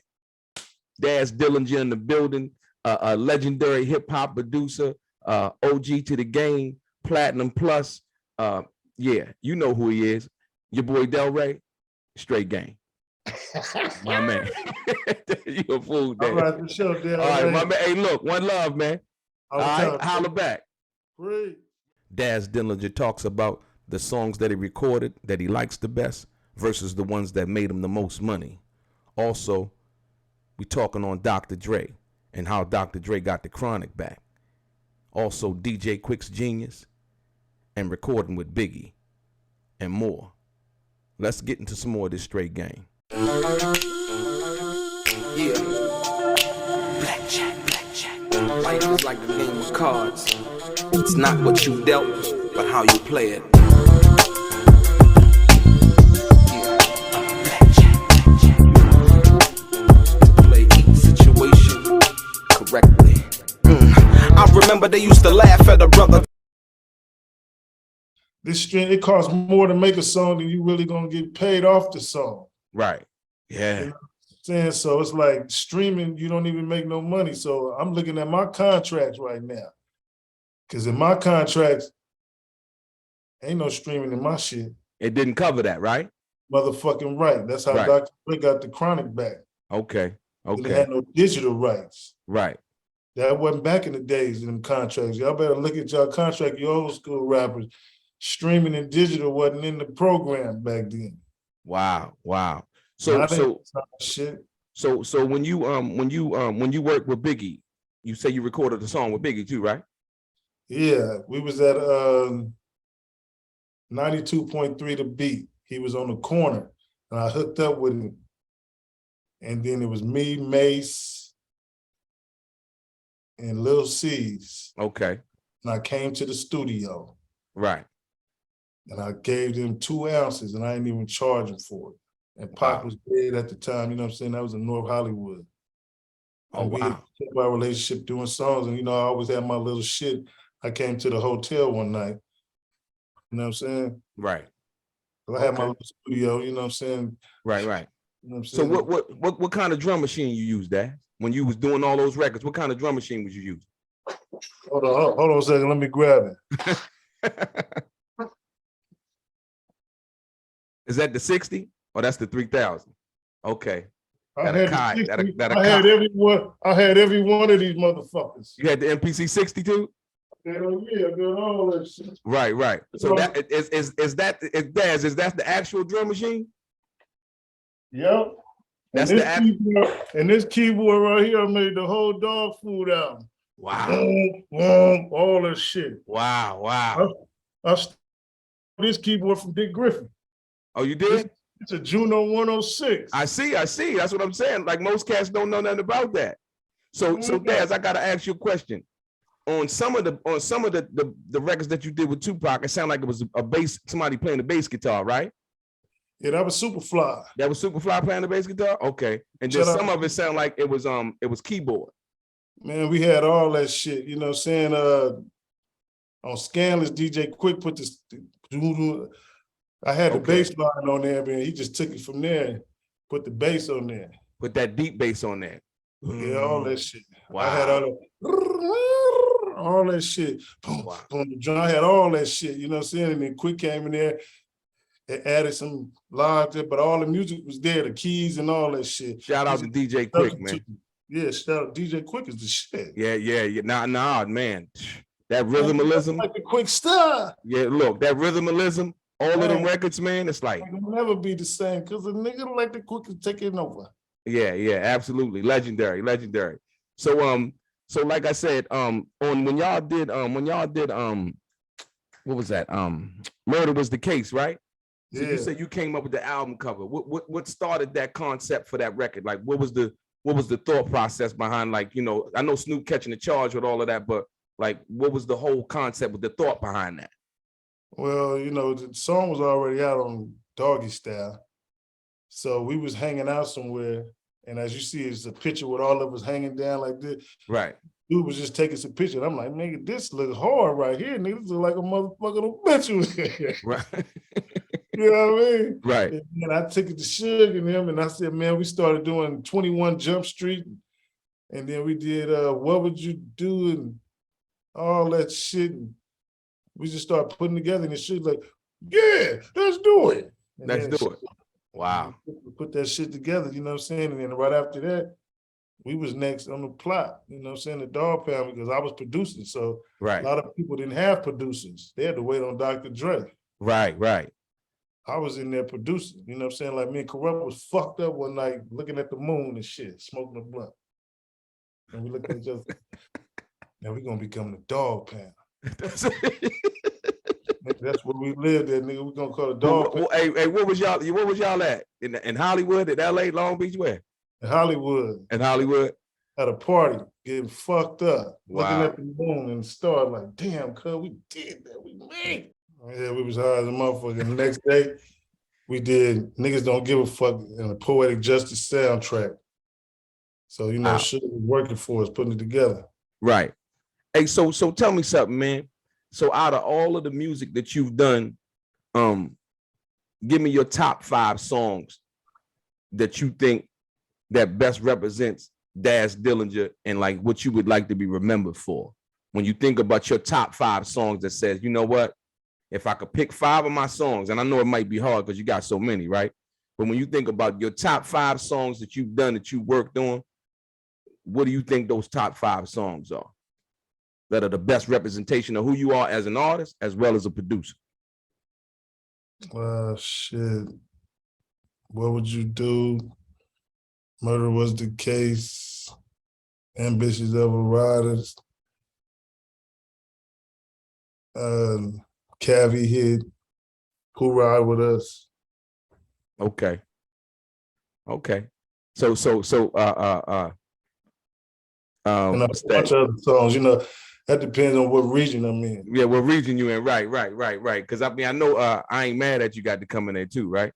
Yeah, you know, I'm looking at shit. What you talking about? All the money makers? No. I'm just talking about not I the Ain't money Mad At makers. Them Bitches Ever Riding. You know what I'm saying? Okay. You know, a bunch of songs. You know, okay, no, because you gave me those first 5, right? Yeah. Your top money makers. Ambitious Ever Riding. Shit. All of them. Shit. All that shit calculate on ASCAP because you know, you get a check in June right for PMI, and then the next month for ASCAP, I get one in July for the same amount. Fuck. Man. I can't. Yeah. You know, I feel you though, Daz. No, and like I said, I get my little ASCAP checks, right? But I know what your joints look like. Your joints is healthy and chunky as a motherfucker. And you know. But that's the one thing. That's just writers, right? But then the publishing too. No, I get it. That's when the mother 17s publishing companies, they come in, bang, right? ACHs, you know what I'm saying? Right. Yeah, the ACHs. Yeah, they something. No. And with that being said, now I like that. I like that you spoke on that. But so what you got? Sub-publishing deals or like co-publishing deals for different territories? People could, you know, sometimes like in a different territory, let's say. Just like for my percentage with them, I you know, let them administrative Warner Brothers is on Warner Brothers. Let them, you know, that's okay. What they're gonna cut the check better than them. You know what right. I'm saying? For Universal, for the 50 cent, I get paid for the 50 Cent song. The Realest Killer. Right. I'm on that publishing. Okay. 15%. You know what I'm saying? Wow. Because I had the vocals and I had the music. Okay. Before, and I gave it to them. Just long as all the Tupac songs that I had, long as I got that 15%. Right. They was gonna change the music anyway. So you know what I'm saying? So it didn't really matter. It didn't really matter. And then plus, I'm going to legal battle to see about all the songs, the unreleased Tupac songs, the originals, and all that other shit that's on YouTube. Where's all that money going? Yeah, that's crazy. Yeah, all that money going. I be tripping on all that. That money going. Who getting that? So I'm gonna raise the brow on that shit too. That's another check. So check this out. So the song that I did with Tupac, actually the song, it was my song first, right? Yeah. And then shout out to Hen G. And then Hen took the track up to Ice-T house and they recorded the song, right? And so when I come out, I got the copyright paper. See, and like I said, for me, the business, I learned that a long time ago. Everything you get, you copyrighted first. I think that's why partially they didn't really want y'all to have them songs out of the studio when y'all was working. Because you can go copyright them on your own, right? Now you can lay claim and it doesn't really matter who's saying what, right? Like I said before, Alonzo Robertson was over there. So you try to copyright claim, you know what I'm saying? They should intercepting it because he's telling them. Okay. But then I start going to BMI. No, I'm talking about when I register my songs with the Copyright Office of the United States. Oh, you're talking about United States. See, we never really did that shit. See. Pause, Daz. That's what I'm talking about. That's what I'm talking now about. I do that shit. Okay. I send it to them, you know what I'm saying? And yeah. have my shit go. I got an account with them motherfuckers. Absolutely. The online one? Yeah. Yeah, me too. Absolutely. So what I'm saying is, that's what $184, something like that shit. You gotta go. Shit. They want their money too. So how do you do it one at a time or you do a group?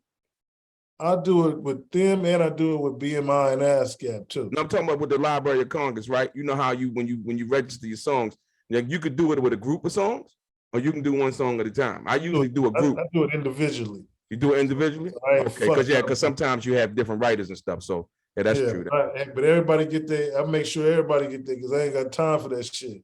Absolutely, yeah. Plus, when I rap and produce the shit, I'm getting 100% of the song anyway. So absolutely, help me do a motherfucking thing. True.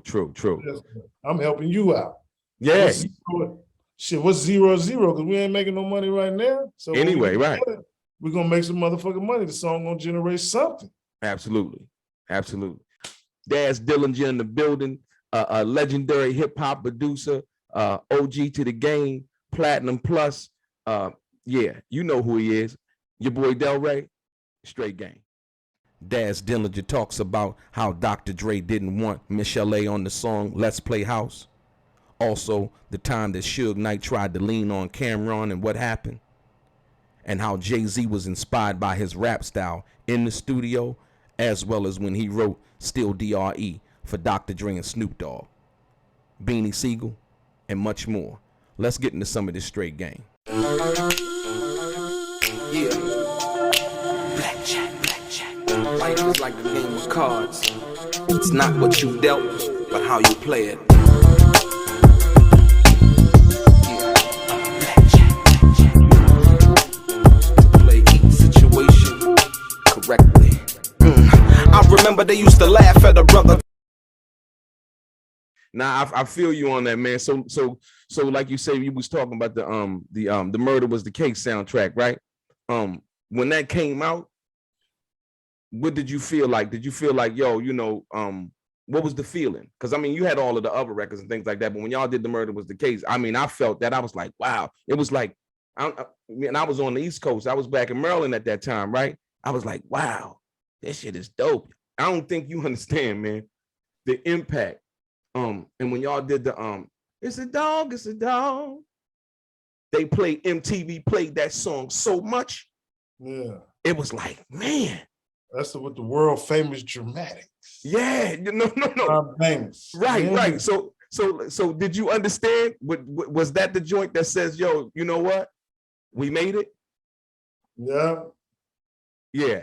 That's what I'm talking about. I mean, that was the thing that hit me. I'm like, Snoop, yeah, but then the track and how y'all came and oh man, I was like, wow, So like I said, once again, when you talk about the music, what's that, Dad? What you got? What happened, yo? Say what? One whip of a hand will stop the alarm in your hotel room. Hey, I don't know why I got fire alarms in my studio, just to let me know I'm smoking too much. But not only that, in case your equipment and shit catch on fire or something like that, you know what I mean? I keep it cold in this motherfucker. It ain't cold. Okay. But there's no real talk though. When MTV played that record so much, it was like, and I hadn't came to California yet, right? And so for me, it was like y'all were giving a picture into what California was like for people who've never been here before. Yeah, that was all Snoop Dogg, man. His vision, man, what I'm saying, as far as the old schools and, what I'm saying, for the Fred Williams and, the Huggy Bear, all that shit, old school. And then we had Ricky Harris, rest in peace. Yes, indeed. He didn't putting the shit together for us. We grew up with Ricky. So, what I'm saying, and bam, it became a classic, what I'm saying, and we perform that motherfucker to this day. Yeah. That's a classic record, man. So who produced that? Dr. Dre produced that. Dr. Dre produced that? You ain't help on that? Nah, I was just performing. Just performing on Back in the day, you just lucky to get on a motherfucking song. They'll fire your ass in a minute. Is that right? Get up. What you say when you say they fire you, mean if your shit was whack? Yeah, Dr. Dre be tell you get the fuck out of there. He pay you in there, but then he tell you, you get fired. You forcing some shit. It ain't coming naturally. Yeah. Okay. So what was it like working with Dre, man? Like I said, I heard that he was like one of your mentors as far as producing and watching him really put the game down. Most definitely. I learned everything that I know from Dr. Dre. You know what I'm saying? That's all I was around. Hearing it from rugged and rap, you know what I'm saying? Gritty rap music, you know what I'm saying? To hearing that shit clear as a motherfucker. Right. You hearing every motherfucking thing, you know what I'm saying? And I looked at how he would take a sample and then replay the motherfucker over just like that and take the sample out. Absolutely. And then, right. You know what I'm saying? That was his song. Right. And all you have to do is the with the interpolation of it. Yeah, all that shit. The interpolation of the record, right? Instead of the sample. That was just samples and shit. right. You know what I'm saying? But it was like I say, so did you incorporate that in your production later on down the line though? Yeah, most definitely. Okay. You know what I'm saying? So, okay. I chopped them samples up and so you wouldn't even know it was they sample. That's the same thing, I analyze hip hop, you know what I'm saying? Right. Like Still Dre. Right. When Jay-Z wrote that song, okay, he was listening to my shit. Okay. He was listening to Serial Killer when he was writing that song for Dr. Dre.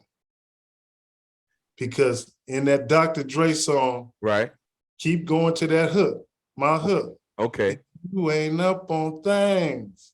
Dr. Dre is the name I'm ahead of my game. I go, if you ain't up on things, Snoop Dogg is the name, Dog Pound's the gang. Right.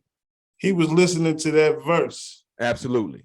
Because he implicated some of my shit in that verse. And that shit popped up 3 or 4 times. And I need my publishing for that. Shout out to Hov, man. Hey, Dad, when you say you need your publishing? No, you know what, though? But I think I'm being real and real. He was no. Real talk. But check this out. What I think most importantly though is because Jay-Z loved my shit. Right. Because like I say, you guys was the guys that was like in the street, and like I say, you being dope producer and the whole 9 yards. I think he needed a blueprint to cut from. Look, I had the time of my life. Right, I get a call from John. From EMI. Okay. And he tell us, Jay-Z want to get you and Corrupt on a song. Okay. So we fly to New York, right? And we just say, fuck it, we're going to go to a club. We happen just to go to the club and hang in there and just turn around and look, and it was that nigga Jay-Z right there. Like, nigga, is y'all niggas ready? Wow. Nigga, we went in that motherfucker and knocked that motherfucker down. That's why Jay-Z was in there rapping my shit. Psycho, like no other motherfucker gonna right your head, all that shit. He was loving that style. Wow. Yeah. You know what I'm saying? I was giving it to him in that booth, boy. I was putting all the little shit that I be doing on the mic. You be doing right. All that shit. Them niggas was like, damn. And then I know after that shit, I came out there, I was doing motherfucking Benny Siegel shit. I came back and did Cameron shit when I came back in there and redid the whole beat. Okay. Vicious of a Rider. But then there was so much shit going on with Suge and shit, they had somebody else put their name on. Okay. As producer. But I laid everything down. Only thing he did was just lay some hard shit, but so what you mean when you say some shit was going on with Suge? So you laid it, so it was the Ambitions of a Rider beat, right? Yeah. And they gave the credit to somebody else because Suge was tripping on you. He would have tripped on you.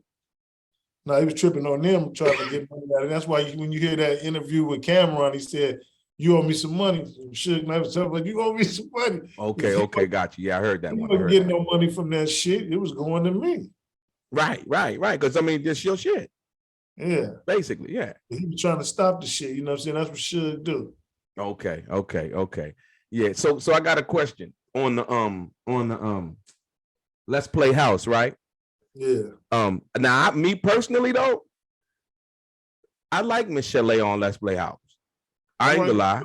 I put her on the song. I like her on there. I was like, okay, and like I said, when that joint came out, it was like that was banging. That was the only song that she was gonna be out on, and I put her on that song. Oh, is that right? I was a fan of Michelle. Right. I'm saying? So I put her on that song, and Dr. Dre didn't want to put her on that song. But Suge Knight, Right. So her and Suge was dealing with each other at that time. Hey man, there was a lot of shit going on, man. Shout out to Michelle. Yeah, Michelle. Yeah, like she's a legend in the game. Like I said, Ruthless Records though.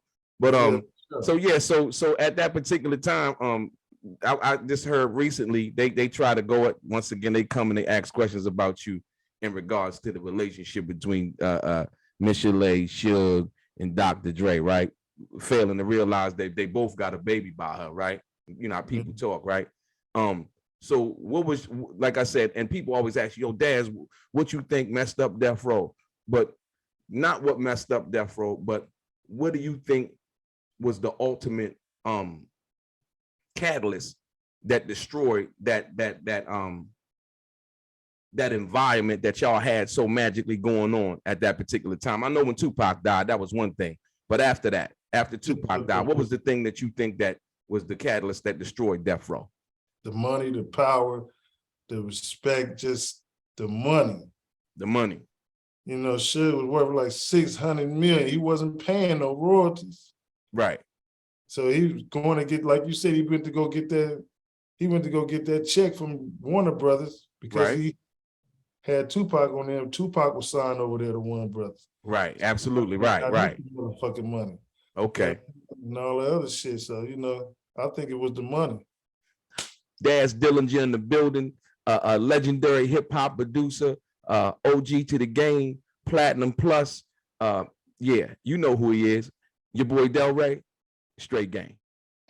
Daz Dillinger talks about how Afeni Shakur sued him for $100 million over the songs on the Machiavelli and Dillinger album.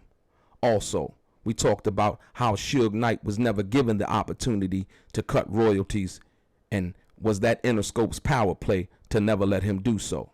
Also, we talked about Harry O, Warren G, Jay-Z, and a few other things that I think you might want to hear. Let's get back into some more of this straight game. Yeah. Blackjack. Life is like the game of cards. It's not what you dealt, but how you play it.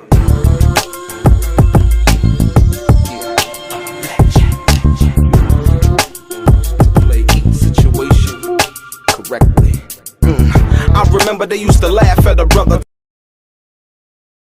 So had you ever seen, do you think, because see, a lot of people don't know nothing about this, right? I think personally, and usually how the big boys do business, right? Look, you got your imprint, Death Row, but when it comes to, and even right now, as you see a lot of labels, they might got a distribution deal. What they do is the big boys cut the checks. Like my checks, my royalty checks for the records right here, right? I get one from Aftermath, and then I get one from Death Row, Amaru, right? Aftermath, Interscope, and Death Row, Amaru, right?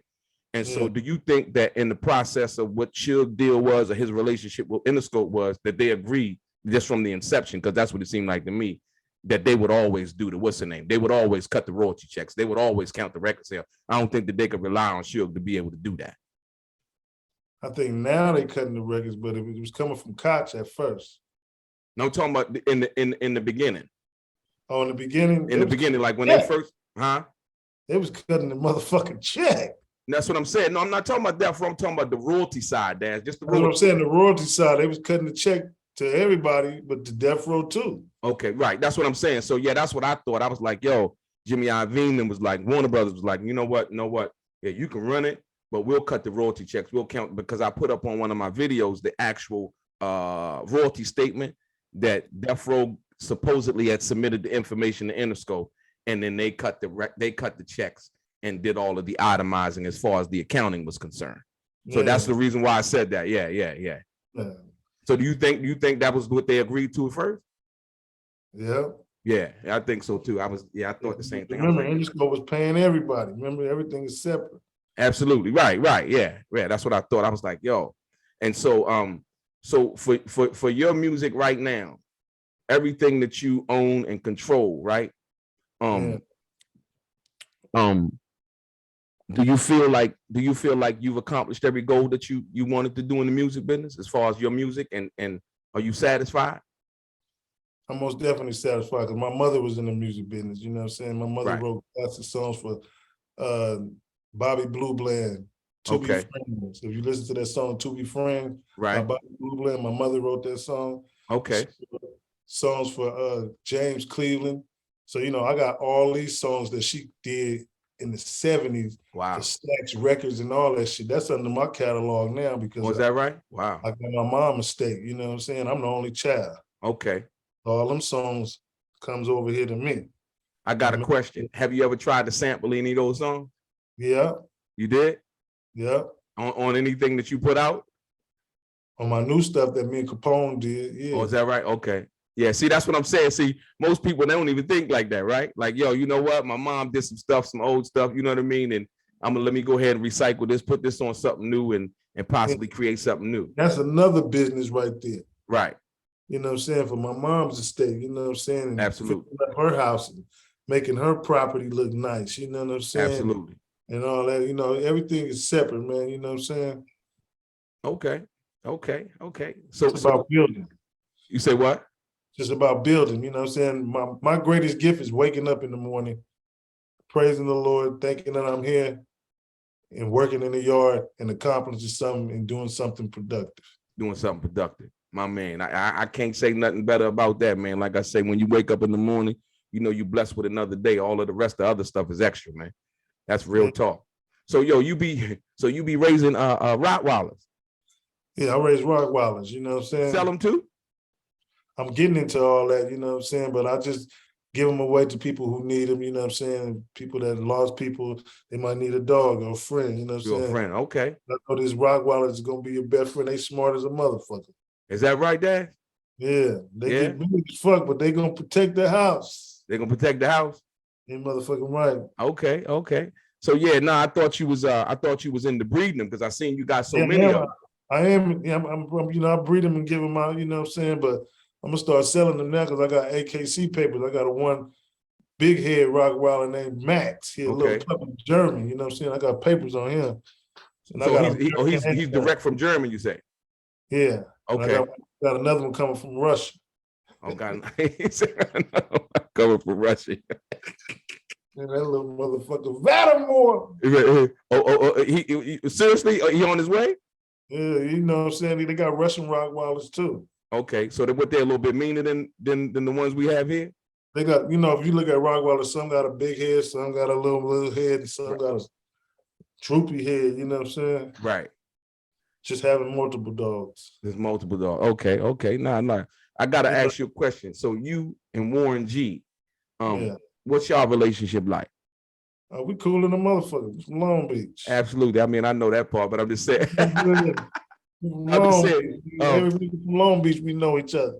No, because the reason why I asked that, and absolutely, and the reason why I asked that, because your boy Reggie Wright Jr. spoke on Warren G, and he really didn't know him. That kind of hit me because I know Warren. He ain't never fuck with me. He ain't never fuck with Reggie. Warren G serious as a motherfucker. You better leave G Dub alone. You say he better leave alone, Dad.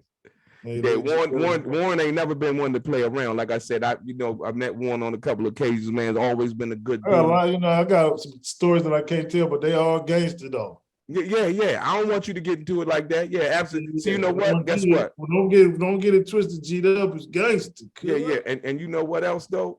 Like I said, certain things shouldn't be spoken about.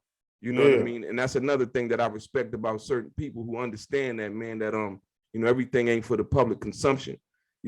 But it seems like for Reggie Wright, like I said, this nigga said I was gay, nigga. I'm like, nigga, I didn't even trip, right? But I'm like, yo, I've been with the same woman for 30 years, man. I got children, man.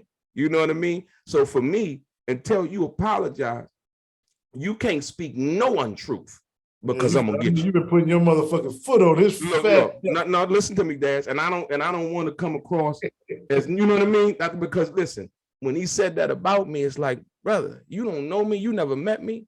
And so when he said that, for me, it's a sign of disrespect because you don't have any other information that you can go on. And I would never call another man, invite a man to my private parts or say anything about his sexuality, and I don't know nothing about him. So that put me on point. I'm like, okay, so he really doesn't care. Okay, so you won't be able to speak any untruths involving me as long as I can see your page on your what's the name. I'm all because, like I said, once again, he's been lying over these years, and once he said my name, he brought my attention to that. So I just wanted to say that, man, and hearing him talk about Warren like that, knowing Warren don't really move like that, and don't even know, cuz. Yeah, he don't move like that, and so that's the thing that hit me. I'm like, hold on, man, you saying, and then the same thing with Harry O, like, dude, Harry O a snitch? Harry O alone, huh? You better leave him alone. That's what. That's it, man. You better leave him alone. No, I'm just saying because there's a certain code, like you say once again, but from his police officer background. That's wrong. Yeah. He said from his police officer background, I don't think he see that though, Daz. Yeah. So yeah, that's what I wanted to say about that though. But I tell Reggie right like this. Yeah, nigga, this Death Row, nigga. Right. Yeah, you know what it is, nigga. We got that, nigga. Yeah. Fucked up. He say Suge still on Death Row. Yeah. The row? Yeah. The row, THA, you know the chain they had. Right, the chain that they had. Yeah. The LLC, but it's probably just, discontinued. So when you spoke on working with Jay-Z, so what was that like though? Man, that was like one of the best experiences, you know what I'm saying? It just, we knocked that shit down. It was class. It was class. In the studio, you know what I'm saying? Right. Good money. Yeah, it was good money. Good money. Yeah. That's always good money. It was 2001. It was 2000. And then what really topped it off, the nigga did Soul Train. With the Soul Train Music Award? Yep, and he invited me and Corrupt to get on stage with him and do Change the Game. Oh yeah, that remix. Yeah. Came out on, nigga was crippling. Right. No,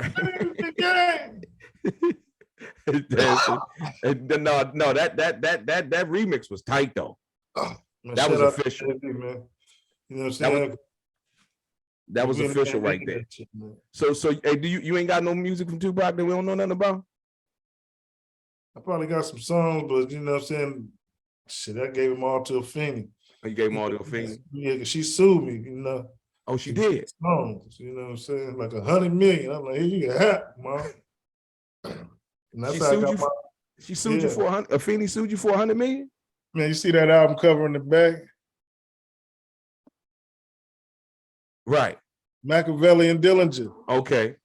I was coming out with the motherfucker, you know what I'm saying? I had 100,000 CDs and tapes, bootlegging was in effect back in the 2000 coming up, you know what I'm saying? So, shit.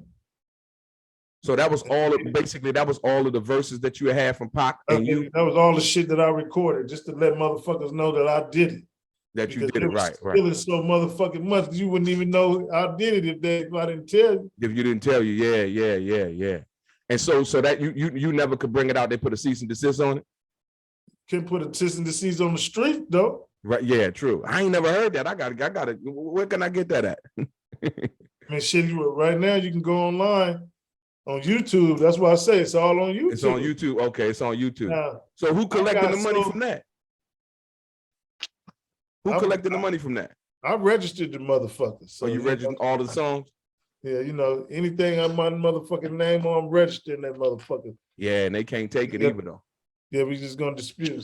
Okay. So they can't basically take nothing that they gotta come through you anyway, because your verse is on and your production's on. Not ASCAP or BMR, but nigga, but the copyrights. Absolutely. Yeah. That's what I'm talking about. That's a whole nother thing. You can't fuck yourself out of that. Yeah. That's powerful, man. That's powerful. Daz Dillinger in the building, a legendary hip hop producer, OG to the game, Platinum Plus. Yeah, you know who he is. Your boy DELRAY, straight game. My man. You a fool, Daz. All right, for sure, DELRAY. All right, my man. Hey, look, one love, man. Daz Dillinger talks about working on the new Dog Pound album with Snoop Dogg for DEathRow Records. And also, Daz talks about recording a song with Tupac and after he died, destroying the reels so that no one else could make remixes and only the version that he created would exist. Also, a versus between Outkast and the Dog Pound or Outkast and Capone and Noriega. Which one you think would be more entertaining? let's get into some more of this straight game. Yeah. Blackjack. Life is like the game of cards. It's not what you dealt, but how you play it. Yeah. Blackjack. Play each situation correctly. I remember they used to laugh at a brother. Yeah. That. So you said the next album is titled what? DP. DP. When can we expect that? We working on that right now with Snoop. Oh, with Snoop. Okay. Okay. So it's gonna be a Dog Pound album. Yeah, it's gonna be a Dog Pound album. Dog Pound album. Okay. All right. Okay. I can't wait to hear that, man. That should be something spectacular, man. Shit. I got smart, right? Right. So when I was, all this Tupac shit was going on, they was trying to steal the songs and shit. So that song, Only for the Money. Okay. That song right there. So see, yeah, that shit. Hey, that shit. That shit banging. And how I manipulated the game, right? Right. This song is it's only on YouTube. It's not even coming out. But the fact is, though, I mixed the song and destroyed the reels. So can't nobody else do nothing else with it. You motherfucking right, nigga. You're just gonna have to live with this. With my shit. It's your shit. No, yeah. That's smart though. That's smart. Like you said. So you don't have no copy of the vocals? None whatsoever. Motherfucker can't mix it.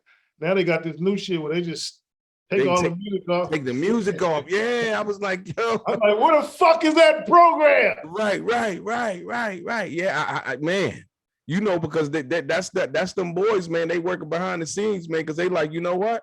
We want to be able to do this. You said what? White boy. Yeah, that's what I'm saying. They like, hey guys, we need to come up with a program that only attracts the vocals.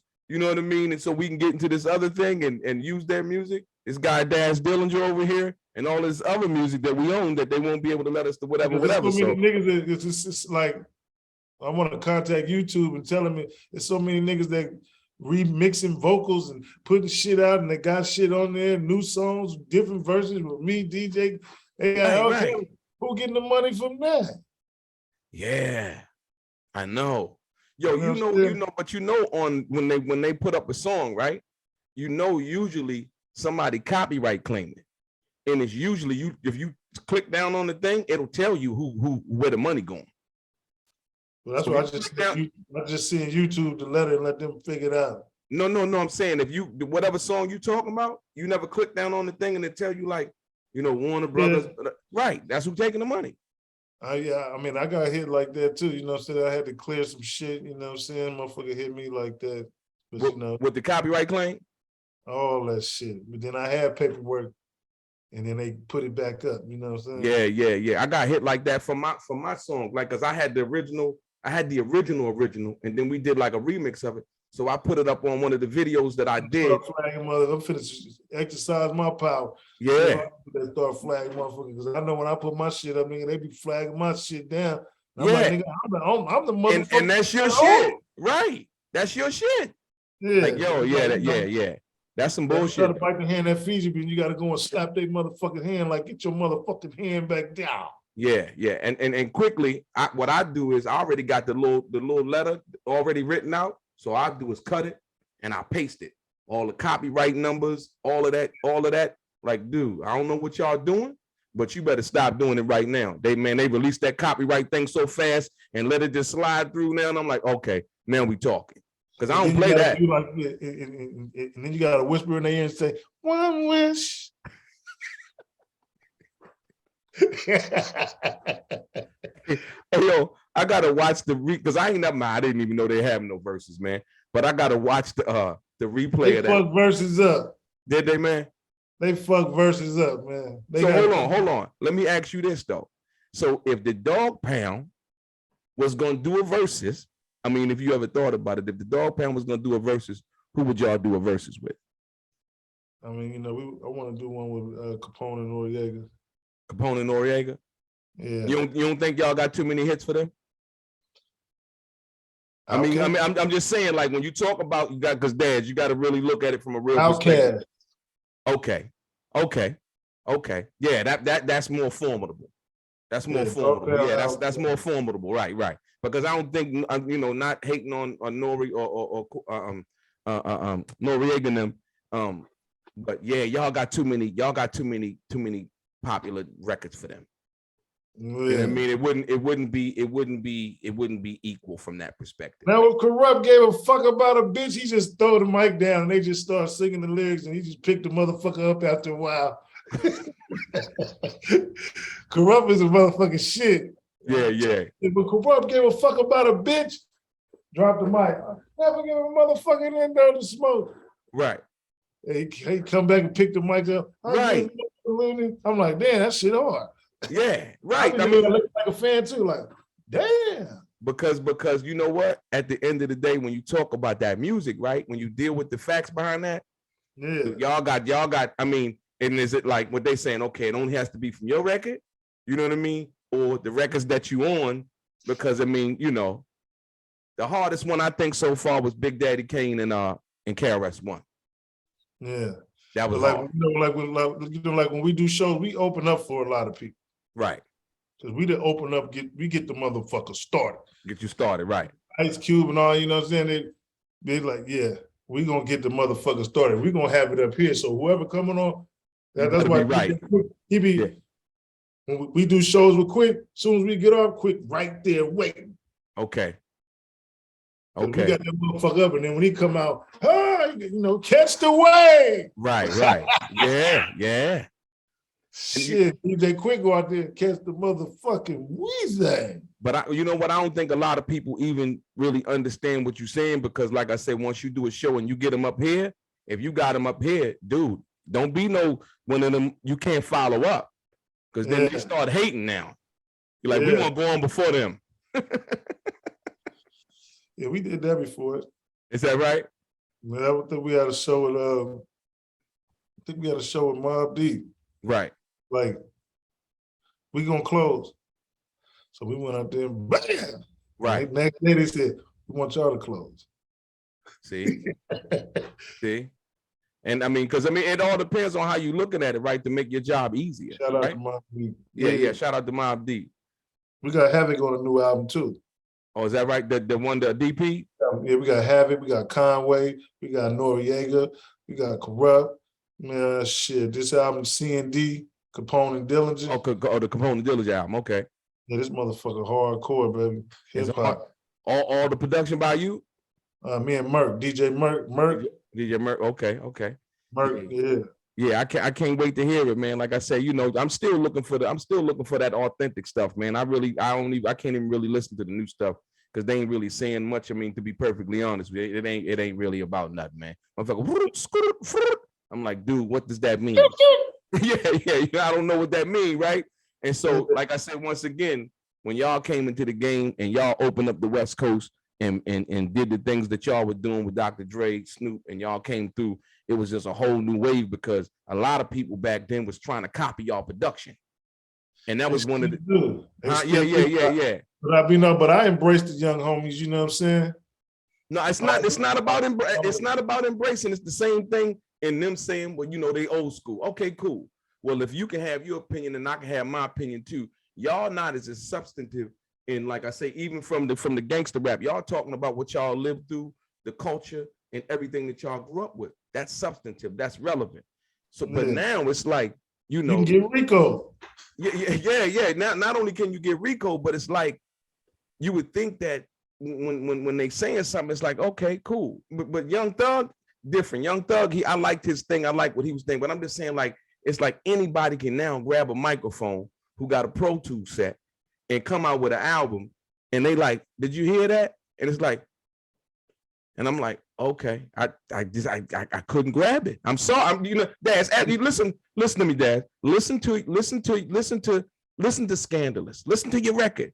And then you go and you take that with the bass line, the drums, the hook, the chorus, the structure, right? That's a song. That's what a song is made of, right? But now it's like, so what's the hook? I'ma get it because it got it. Okay, you gonna get it because he got it. And I'm just saying from that perspective, right? You know, it's like, yeah, that's the thing that I have a problem with. Enough everything else, you know, people could do what they want. It's not hating. It's just, you know, when you do art and you create art, you know, everybody has an objective opinion. And that's the whole thing about being an artist. Because you look at like Basquiat, you look at paintings, right? Basquiat versus Andy Warhol versus whoever. Everybody was different. Some people say Basquiat, man, that looked like Scribble Scrabble. Nah, that's art. And some people appreciate that. So as long as you can make some money off of it. Absolutely. And people appreciate it. So, you know, that's why I say that though. But like I said, when you compare it to when they say old school, it's like, nah, without that, you wouldn't even know how to do what you're doing right now. Daz Dillinger in the building, a legendary hip hop producer, OG to the game, Platinum Plus. Yeah, you know who he is. Your boy DeLRAY, straight game. Daz Dillinger talks about Keefe D and never meeting him and never being in his presence, despite what Keefe D has said in prior interviews. Also, Daz Dillinger talks about Reggie Wright Jr. and how he beat interstate drug trafficking and money laundering charges, something that usually would land somebody in jail for 20 years. And we got a little bit more. Let's get into some of the straight game. Yeah. Blackjack, blackjack. Life is like the game of cards. It's not what you dealt, but how you play it. Yeah. Blackjack, blackjack. To play each situation correctly. I remember they used to laugh at a brother. Keefe D, I don't even know Keefe D. I ain't never been in the vicinity around Keefe D. I got a nigga named Big A, my homeboy. He from Compton. Right. And I keep him with me, so I don't Yeah. you know what I'm saying? So they just Yeah. They could have doodled me and man, I don't even be around like Yeah. Some other nigga probably saying he was Daz, fucked you out or something. Reggie, right? You know, if you ever did something with him, I don't know these niggas that they done did shit, you know, and they already done told on you. When he went from jail for selling weed, he already told on everybody. Yeah. So hold on. That's the question I got to ask you.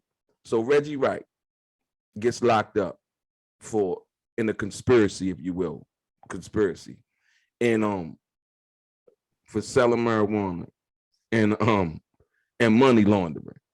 What did he do? 6 months? I thought he did a day and a day. Yeah. I know. The reason why I asked that is because they shipped him in and shipped him out to another little part. Yeah, you know, he went to a camp. He went straight to a camp. I mean, usually when you got a money laundering charge, that's heavy, especially dealing with the feds. So, and I always say, like, you know, that paperwork that you sign with them ain't got to be in part of your paperwork that's in court. You know, so yeah. What you think about that, man? My gangsterism is so good, I could just sense some bullshit. Yeah. You know what I mean? Just the way motherfuckers talk, move. I see my homeboys, we got a little thing, they call it that nigga dazzed me. That he dazzed me? Yeah, I dazzed them niggas in the minute. They're looking that way, nigga. I'm out of here, nigga. Fuck that shit. Yeah. That third eye, man. That third eye. Some bullshit, like, nigga, I can spot some bullshit. I ain't even finna get caught up in this type of shit. Yeah. Like with bitches and all that shit, you can just look at your old spot and be like, oh, nah, you know, you just think of old, like, motherfuckers. Bitch, everybody going crazy around this motherfucker. They say they're gonna have a recession in this motherfucker, so I know motherfuckers is finna go dumb. Yeah, that's true. I'm saying I'm getting my shit prepared right now. But you know what? I don't think it's gonna be what people think it's gonna be. A lot of times what they do is all they gotta do is shut the stores down. Niggas finna go crazy. No. Look, that's what they ain't gonna do. Shut Walmart down. If we went through COVID, right, the prices go up. But if we went through COVID and we survived that, right, a recession ain't nothing when you think about the bigger picture, because the pandemic was global, right? Yeah. Me personally, I trade stocks every day. So I understand and I watch the market. A lot of that shit, they create fear. So, you know, if you get people scared, then you can control them. That's the same way like with the gas shit. Yeah. That shit going up so motherfucking high because they lost so much money in the pandemic. Absolutely. Ain't got nothing to do with no motherfucking recession. They just want their motherfucking money back. Yeah, don't they? That 2,500 they gave out. Yeah, they want that back plus interest. And all that shit. You know Yeah. Go to the court. See, like down south, you can go to the court building, right? And they auctioning off niggas shit because they couldn't pay their taxes. Them tax lien. My partner in the Nation of Islam with them tax lien moves. He in Baltimore, right? There, nigga, I just bought 22 acres, nigga, for $11,000. Is that right? Paid for already, nigga. So that's in Georgia. That's in Georgia, Mississippi, Arkansas, all over this motherfucker. Wow.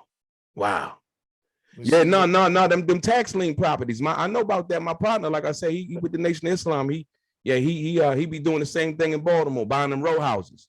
Yeah, all that, but out here they got land though. Oh, they got land. Oh, so you just buying up straight plots of land. I'm just buying up the land with houses on them and all that shit. You know what I'm saying? Okay. So you gonna build on it or you just gonna hold it? Shit, I'm putting like, tough shed homes and stuff like that. Tough shed, okay. Really, I'm just building shit for my motherfucking self, really. Right. Duck off spots and shit like that. You know what I'm saying? I don't need to be, you know what I'm saying? And then I can get my kids some, I got like 100 acres, you know what I'm saying? So I just build my kids some houses like 20 miles away from each other. They won't know where the fuck it is, but I got older kids and I got younger kids. So what's your youngest? So my oldest is 3. Your youngest is 30? You say your oldest is 30? No, my youngest is 3. Your youngest is 3? So you just had a baby not too long ago. Yeah, so my oldest is like 30 years old. Wow. My oldest is 25. My youngest is 9. Yeah. When they get older, they get a motherfucking handful of them. Yeah. You gotta. I'm trying to do it right, man. Like I said, more importantly, when you think about life, man, I got California kids. They don't want to move to the country. Yeah, they spoil, huh? I tell them, hey, pay your own rent, then. You said pay your own rent. You ain't got nothing coming. I ain't paying shit down here. Daddy living good as a motherfucker. Yeah, like you say, but like I said, so they come to visit you though? Yeah, they come to visit. They come to visit. Okay.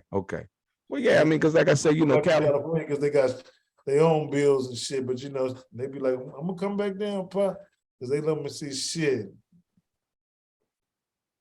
Throw the ball. I'm on my own football field. Yeah, right. But look, that's to be perfectly honest. My family owned property like that, like in Southern Maryland, right? And it's just different because when you think about Maryland, you think about the slaves, and that's where they came in at, right? Yeah. And so when you think about that, I'm like, man, you walk outside, that fresh air, that fresh air. Yeah. What you got, Daz? What you got?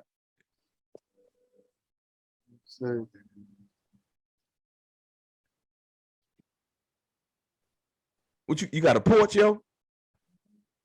You got a porch? Yeah, I got all that shit.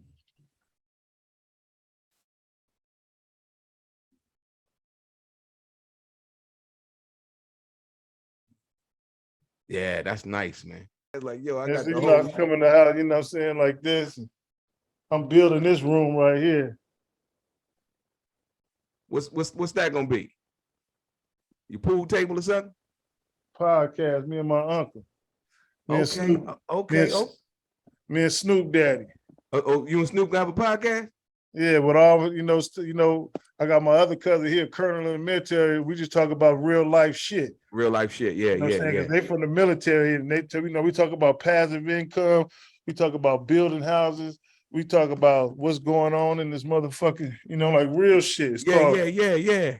That's what's up. The name of our podcast is called D Students.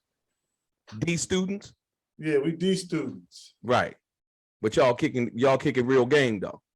Yeah, you know what I'm saying? Just right. D Students, I do my work, you know what I'm saying? I'm gonna get it, I pass. Absolutely. No, that's real though. But no, because like I said, if you buy property, like I said, you accumulate property and you building things like that. Like I said, a lot of people don't really know. I built this whole room in here. Right, that's what I'm saying. But everybody don't know how to do that though. Yeah, drywall. Right. Put my own floors in. Right. Made my own booth. You put your so that's the soundproof. Yeah. Yeah, that's nice. That's fiberglass right there. That's fiberglass. Okay, okay. You know what I'm saying?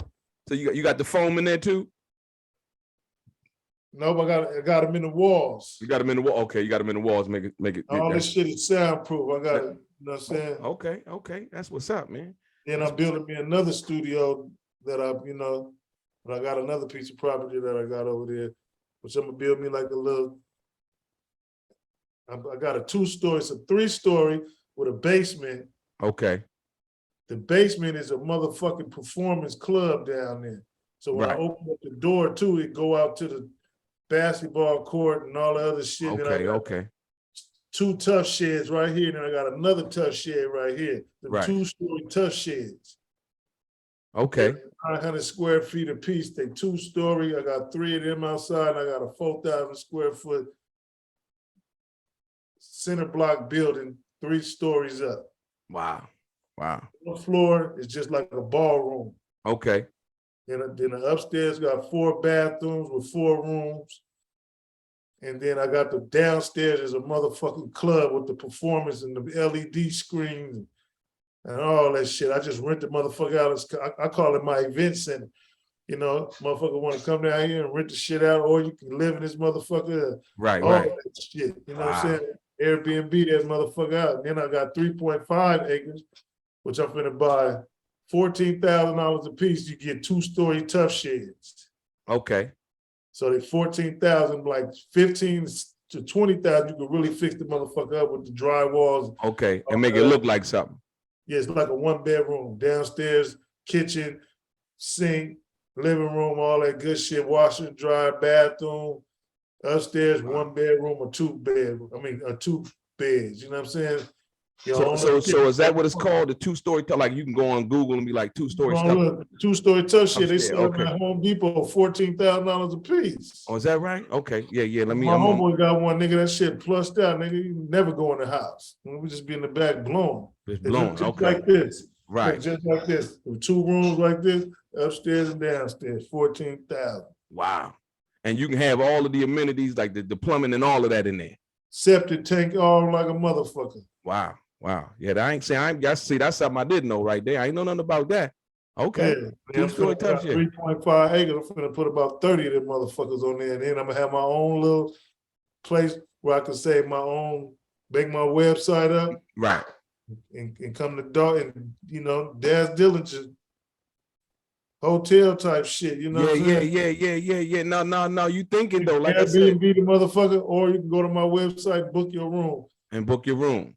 Or you can book the whole thing, you know what I'm saying? The whole thing, right. You have a party or whatever. Yeah. That's dope, man. No, man, like I said, more importantly, man, I appreciate the time that you've given me, brother.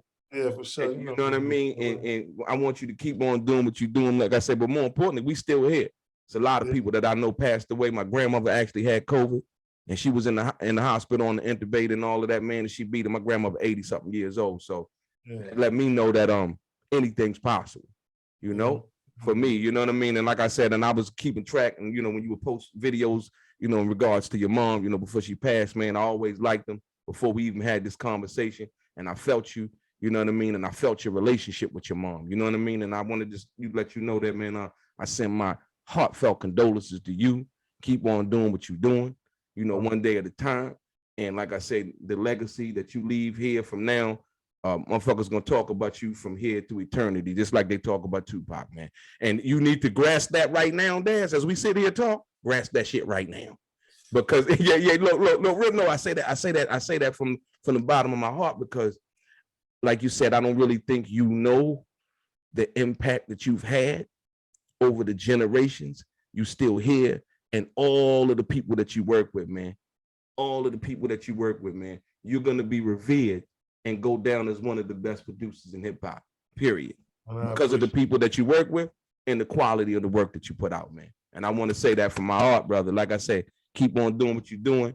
Keep your head up. Like I said, thank you for the conversation. And hopefully we'll meet one day in person, man. And maybe we'll get a song done or something, man. You know? I'm all ready for it, baby. All right, so Thank you for your say time, your man. slogan, man. Go on, say your slogans. Come on. Yeah. Daz Dillinger, man. Wonderful. Thank you for talking to me, man, and giving me the time. Your boy DELRAY, straight gang. Motherfucker. Back in the days, I used to laugh at a brother. Right. That's some real shit. Hey, look, that's some real shit, though, Daz. That right there. Daz Dillinger talks about how Too Short not only inspired him in music, but also inspired him to move to Atlanta. Also, signing to Jermaine Dupri's So Def Records, Tyler Perry, Little Boosie, and leaving his kids with more than what he had. Life insurance, a will. Yeah, let's get into some more of this straight game. Yeah. Blackjack. Life is like a game of cards. It's not what you dealt, but how you play it. Yeah.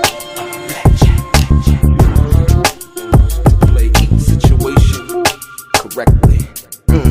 I remember they used to laugh at a brother. See, I ain't know nothing about that. Tyler Perry out here, that nigga got a spot. What, you mean the house? That nigga Tyler Perry shit off the chain. Or you mean the studio or his house? The house. Oh, okay, yeah, I seen it online. Yeah. Tyler Perry did his thing, man. Like I said, but more importantly, you doing your thing, man. And like I said, with a lot of people. Real estate, man. One thing about life, motherfuckers gotta eat and have places to live. Absolutely. That's the first thing going. Ain't no life without a place to live. You can live on the street, but a motherfucker don't want to live like that. Yeah. And then, like I said, what made you want to, like, when you thought about leaving California, what made you want to go to Georgia? Too Short. Okay. Yeah, because Short left him. Yeah, he left Oakland and he went to Atlanta. So I was fucking with the Goody Mob, but then when I really started fucking with Too Short put me on that. I love getting my dick sucked. I love that opened my eyes up, like, man, I can get some money out here. You know what I'm saying? Right, and then I did Too Short. He had 2 lots and he built a fucking big ass house. And we just kicked it in the basement. The basement was like a motherfucking home. Wow. He didn't even went upstairs. His mother was living there. You know what I'm saying? Him and his brother. Okay. Shit, they spent like $400,000, built him a motherfucking house on 2 lots. That motherfucker was huge. Yeah. And Corrupt was down here too with Latina. And then I really came out here when I signed with Jermaine Dupri. Okay. And so that was 20-something years ago. Right. So you've been down and dirty ever since. Yeah, we still friends, but I'll be back in California, California home. I got kids. Yeah. Property and shit. I bounced from here because my dad lived in Miami, so I still got property in Miami. Right. Miami Garden Drive. Shout out to my stepbrothers and all that, you know what I'm saying? Still moving down there, Mississippi. Right. Texas. No. The reason why I asked that is the reason why I asked about the move is because, like, California is California, but you have been here for so long, like you said, your kids, they don't want to leave California. Do you want to enjoy life? Right. Do you want a big ass house? Right. Yeah, you go to Atlanta. You're gonna get robbed out here in California. Yeah, that's true. They want you for 30 motherfucking years. Don't they? You got 30 years. All the money you put in this motherfucker, you fall out dead today. Your people's gotta qualify. Yeah, absolutely. You fall out here, just didn't hand it over to you. It's in the deed. Yeah, yes, sir. Yeah, that's true though. You see the way I live out here in my big ass house? I only pay $1,800 a year to live in this big ass motherfucking house. Wow. With all this motherfucking land. And on my other place over there, I'm only paying $700 a year for that. Other over here, I'm paying for my mother's house out there, $300 a year for that house. Wow.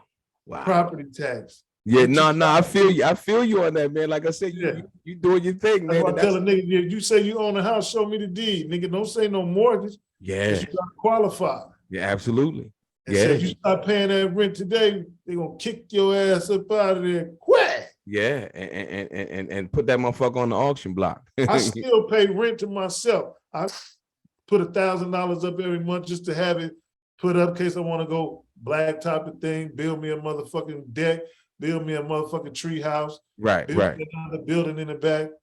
You see how Boosie went out there? That nigga just building like a mother. Yeah, in his house. Yeah, I seen that. He got a little amusement park in back of that motherfucker. Hell yeah, you can build anything when you got the land. Yeah, that's true. Because remember, they don't make no more land. They don't make no more land. Especially You right in about that. California, ain't no more land in California. None. Unless you want to live out in the desert. Yeah, in the country, shit is land all around this motherfucker. I love trees. Right. That fresh air and all of that shit. A motherfucker can make $1 million out here just cutting trees. Is that right? Hell yeah. Wow. You know, cut some trees, nigga, they $1,000 a tree get cut. Everybody want trees cut out here. They land work. In California, ain't no land. Ain't no land. Yeah, that's true. Motherfucking yard. They trying to plant trees out this motherfucker to make it look like something. Man, ain't nothing but concrete out that motherfucking desert. Yeah, concrete desert. You right about that. Yeah. So like I say, I appreciate that game, man. Oh, yeah, because I've never, you know, the tough shit thing. When I first came to California, my partner lived down in Atlanta, right? And he had a house. That motherfucker was like $67,000, right? At that particular time. I'm like, man, $67,000. This motherfucker big. I'm like, and this was what? When I moved down here, shit. This was, yeah, it was like 90. It was like 90. This was like 95. They like 95. It was like 95. Freak me. Yeah, it was like 95. I'm like, he was like, man, I'm like, this your house? He was like, yeah, man, this motherfucker, man, this house only 67,000. You got a basement, 4 bedrooms and all this shit. I'm like, God damn. Now that motherfucker worth about 270, 300. Yeah, huh? It's about worth 300 something thousand now. Yeah, absolutely. That's what I'm saying. That appreciation, man. My thing is, you know, trying to set something up for my kids so that when we time for you to check out this motherfucker, you got to trust, you got a motherfucking, life insurance, and you got all the things that you need to be able to take care of your family, and hopefully they'll do a little bit better than you did. That's all it is. Because if that's not a motherfucker's goal, I don't even want to be around them.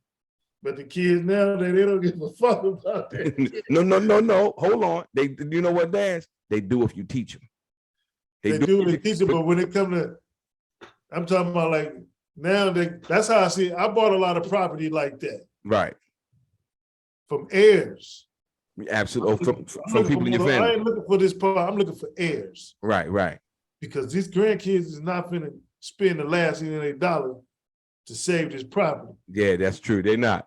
I'm gonna buy it. Yeah, I'll buy it. I'm finna go buy everybody's shit like that because them little motherfuckers ain't finna spend that money. Yeah, when they try to go to the motherfucking club and be a motherfucking star. Yeah, you right about that though. That's I wish. Right. They don't even. And you know you right. You're a fool, yo. No, Dad, you exactly right, because the young motherfuckers, when they inherit something, they like, they looking at when the next piece gonna come in. Yeah. I done sold everything around this motherfucker. But see, that's the cold part about the game is when you do an irrevocable trust, right? You can set that shit up where they can't sell it. Yeah, I modeled my shit like when I seen it on your page. Right. With the Feeny shit. Yeah. She said all her bills get paid first. Right. You know, and that's what I'm talking about. When you set up like a trust to own a trust to hold another trust, right? And so therefore it makes it impossible for them to sell your property once you're gone. So if you don't want to live here, your income and your money gonna continue to pay for those properties until, you know what, Daddy set up us a house, and right here, well, you can't sell it. Either you want to live here or you don't want to live here.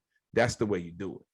Yeah. You know what I mean? That's why I say, so you get something irrevocable where your little motherfucking ass can be like, you know what? Well, I always tell the kids like this, whoever the last one with me there, get it all. Right, there you go. So if you at the McDonald's and shit, and you tell me I'm coming and you ain't there, and whoever there last, they get it all. They get it. You said they get it all there. You got a will, man? Yeah. Okay. I understand. I got that in there too. Shit. Okay. Yeah. He said you got it in there. The last one with me get it all. The stipulations going on. The stipulations. That's what's up. I'm gonna need some motherfucking water. You said what? I'm gonna need some water. That's why I'm making sure all my shit is put together like I want it. You know what I'm saying? Right. Get older, you don't want a 2-story house. Yeah, because you don't want to go upstairs.